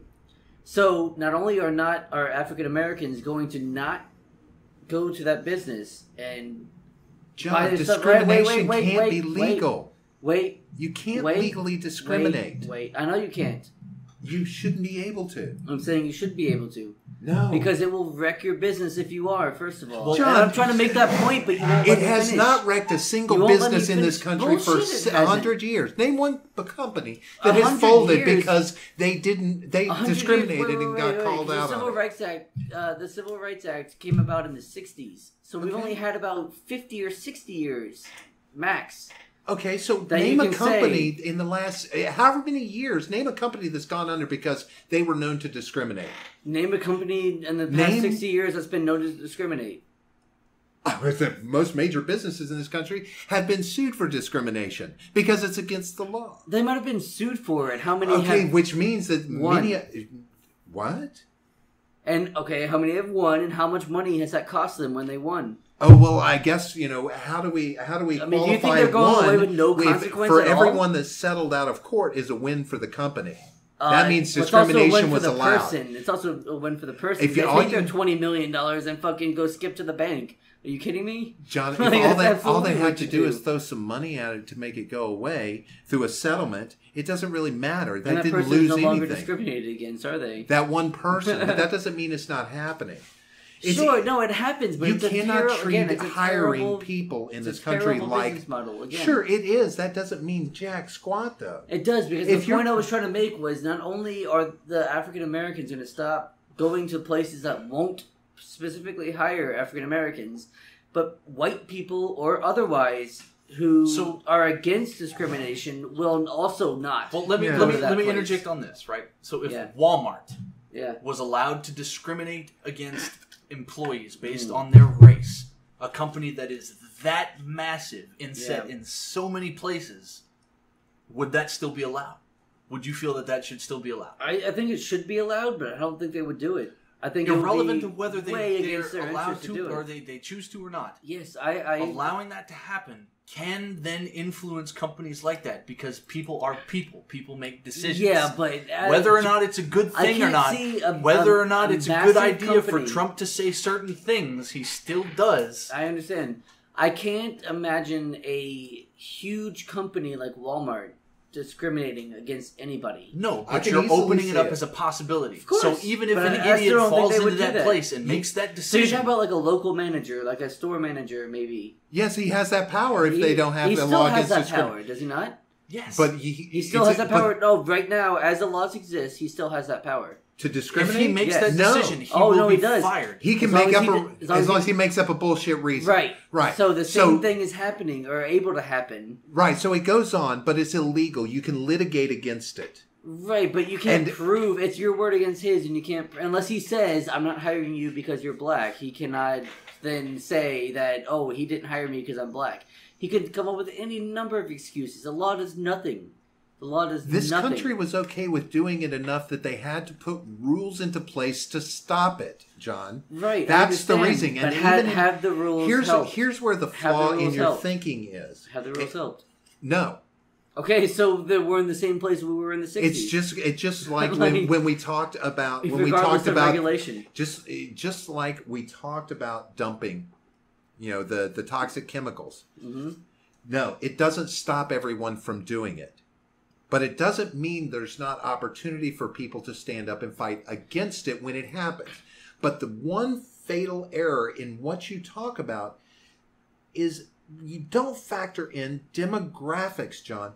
As a whole, who fucking cares if Walmart discriminates, right? So let's let them.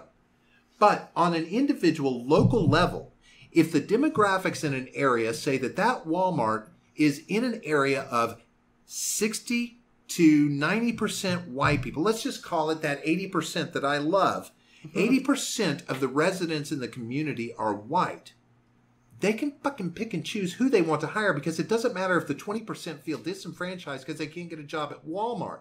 But they can sure as hell be shut out. And now we're talking about people who can't get jobs, don't have the right to get a job at this Walmart because... Stop. They don't have the right to get a job. Not if discrimination is just like any other time. No, that limits freedom as a basis. You never have inalienable rights. Have the right. You life, never have the right liberty, to get and the place. pursuit of happiness. Yes, you have all of those. And if getting a job means happiness, even in that case, you still have all three of those rights. Now, and if every business decides to do that, they're not going to stop. They're not. Bullshit, John. They've done it before. That's not going to happen, especially in today's climate. You also not going to happen. You cannot allow them the opportunity to get to that logistical point at the end of the road. That's not going to happen. How would they benefit? Let me ask you that. How would they benefit? How would they benefit from a homogenous How does workforce? Anybody benefit from a discriminatory mindset? They don't. If 20% in their minds, they do. They don't. They are fighting against an evil. How much? They have cognitive dissonance. Yes, they do. But that doesn't stop them from maintaining large communities and/or states. Right, and then so that 20% is not going to shop at Walmart. No, they're going to leave the fucking community because they can't get jobs and they can't shop at. Right, and that community is going to fail. No, it's not. They just bring it to what they need. 20%. That's acceptable losses in business. 20% is acceptable losses because you have homes now available for 20% more white people. That is what is the But root it's of gonna- segregation. Again, I don't It think will that's gonna happen You in allow black discrimination, communities. segregation takes Look at place, black and people communities. get split. Yeah, Because look, if in that point, wait. No, that's a good point. Let's look at black communities. Look at black Let's look at how communities many- where it's not safe to be white in those Right, communities let's look at at how many all. white people Is that are okay? employed over there. Is that okay? Obviously, it is according to the law. It's fine. If they're only according to hiring the law, black it's fine. people, Yeah, according to the law, that's fine, right? is it? But not when it shouldn't be, according to you. But No, it shouldn't. it's I fine to shouldn't me. feel. I shouldn't feel Like- like I can't move into a community because my life is in jeopardy. I can't get a job and I can't shop anywhere. if your I life is in shouldn't have jeopardy, that that's a problem bad in America. neighborhood, regardless of who lives in it.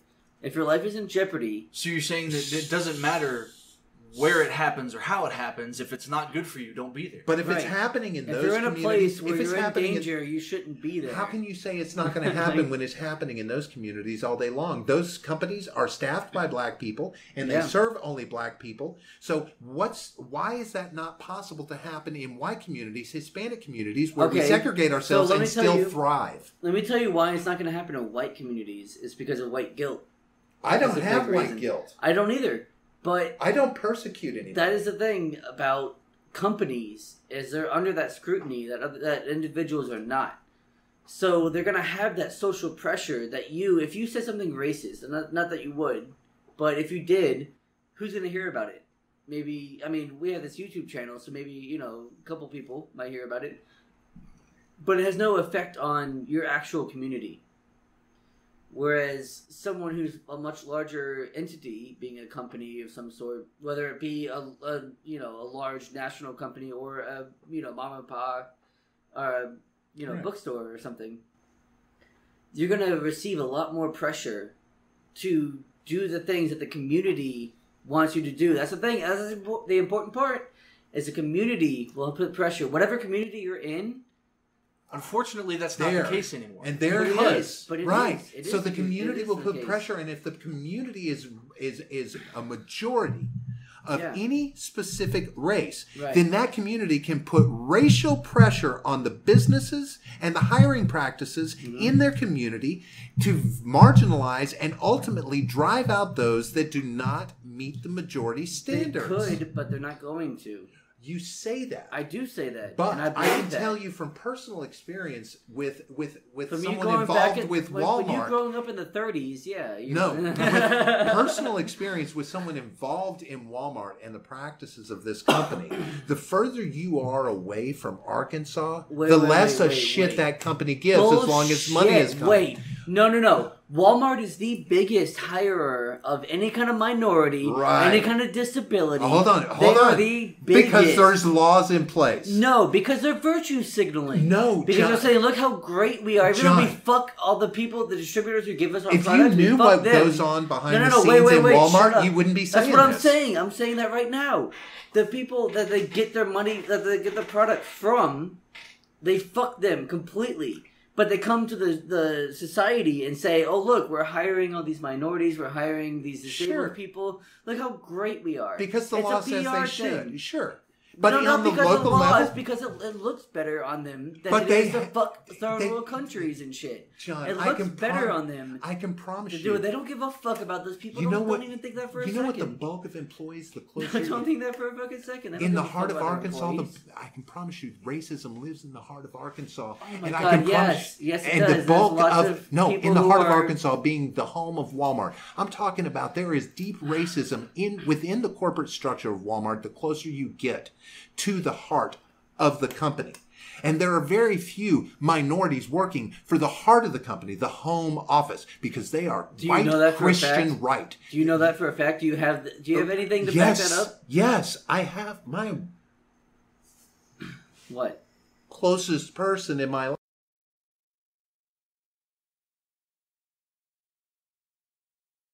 Understand that if In they Arkansas. had, yes, That's what you're trying to imply, is that Arkansas... absolutely.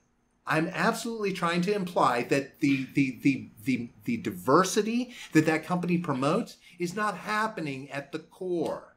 Okay, if it's happening... If it's happening at 98% of Walmarts throughout the country, Time then out. it's not a big Time deal. out. I'm Time going to out. interject here and say that, yes, a business who is as widespread as Walmart is going to be extremely selective in persecuting about who they allow into their inner circle at the executive core, Maybe. at the branch management core, at the sectional division core. Yeah. Because not only... Talking about CEOs, COOs, right, things like that. The deciding elite in the operations and management. And now, that's not to say that an African American, a Mexican American, an Asian American, anybody can get those jobs. It allows them equal opportunity to pursue those jobs if they so chose. Mm-hmm. However, they would have to maintain the requirements. They would have to be ideal candidates to get those jobs. They should. Now, if you follow this mindset of allowing people to discriminate at will for whatever reason, they are then going to allow these communities to force out the minorities that are currently residing there. And a company like Walmart will allow store managers to hire at the local level based off the community demands. Because the further you get from Arkansas, the less they give a shit about the stores. As long as the money's coming.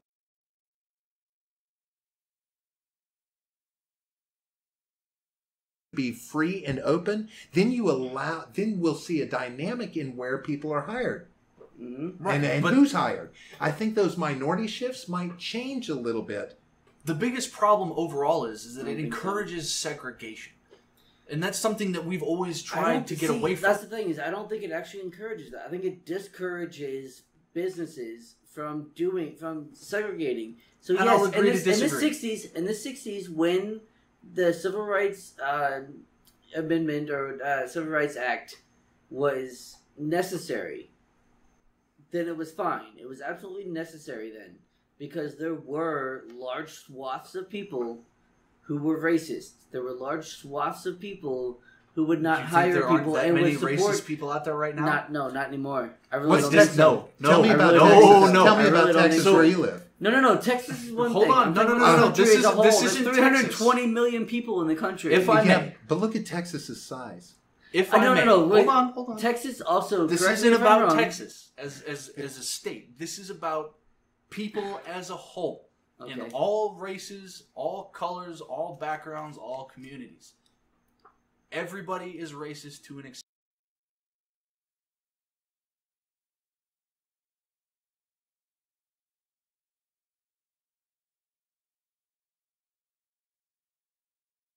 I don't accept. They're rooted in that. And those variants are I'm sorry, acceptable, but the other ones aren't. Basketball Americans, what? Thank you. That was a joke, first of all. But secondly, listen. But it's a stereotype that speaks to racism. But it doesn't speak to racism. It speaks to. It's rooted in it. But it was cored from racism. So how let me is ask that you, not speaking to racism? Are stereotypes not based in truth and some sort of truth, some sort of kernel of truth? Are they not? But wouldn't somebody's experience the is truth turned into a generalization about an entire group of people. But not someone's experience. Somebody had to have that experience but first. It had to been across. If one person had an experience, that doesn't make something a stereotype. Well, think about it this way. How does something like that start? If I run into something that happens, if I find this guy likes kicking trash cans, you're like, oh, that guy likes kicking trash cans. There's a guy over here that's the same that kicks trash cans. And then from there, everybody begins to talk. We come to this generalization of these people kick trash cans. You would have to have multiple people kicking trash cans. It starts with one person. Of course it starts with one, but McDonald's is an excellent example of using that kind of thing. There's combining racism and using black people in the McRib advertisements. Oh. No.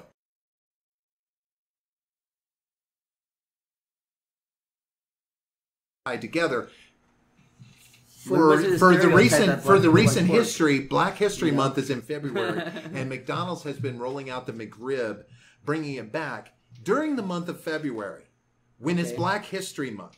Okay. Stereotype tied to race. Wait. That's a corporation doing it. Again, where's the stereotype of black people only eating ribs?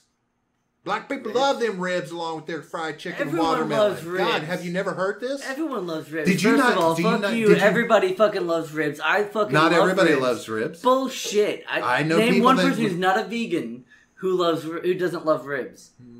Go. That's not a vegan? That's not a vegan because obviously they don't want any. My brother doesn't like them. Well, he's a fucking idiot. But Islam. Probably. Oh, Yeah. snap. Islam. That's fair. That's a good one. But no, they would like it if they tasted it. They just don't give themselves a chance. I grew up hearing. How many Muslims have been like, oh, I had a bacon cheeseburger and it was. But are they really delicious. willing to sacrifice their faith just for a taste? Apparently.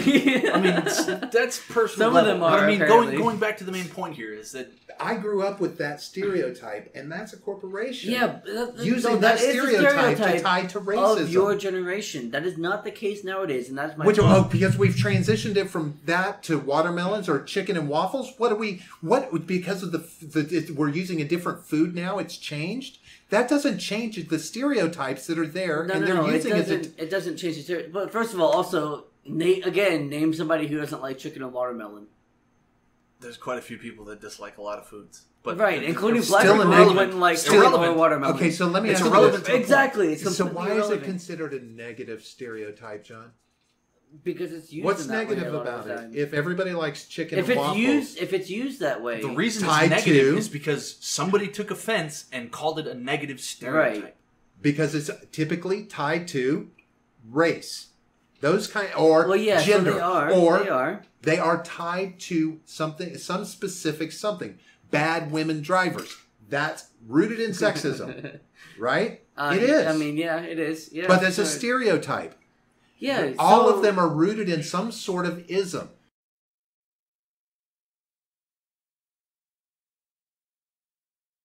In this Totally- culture. no, fuck Now- you, Oh, there's a I'm huge sorry. difference. Careful what you wish for, Alex. That's just a joke, right? Not a threat. No.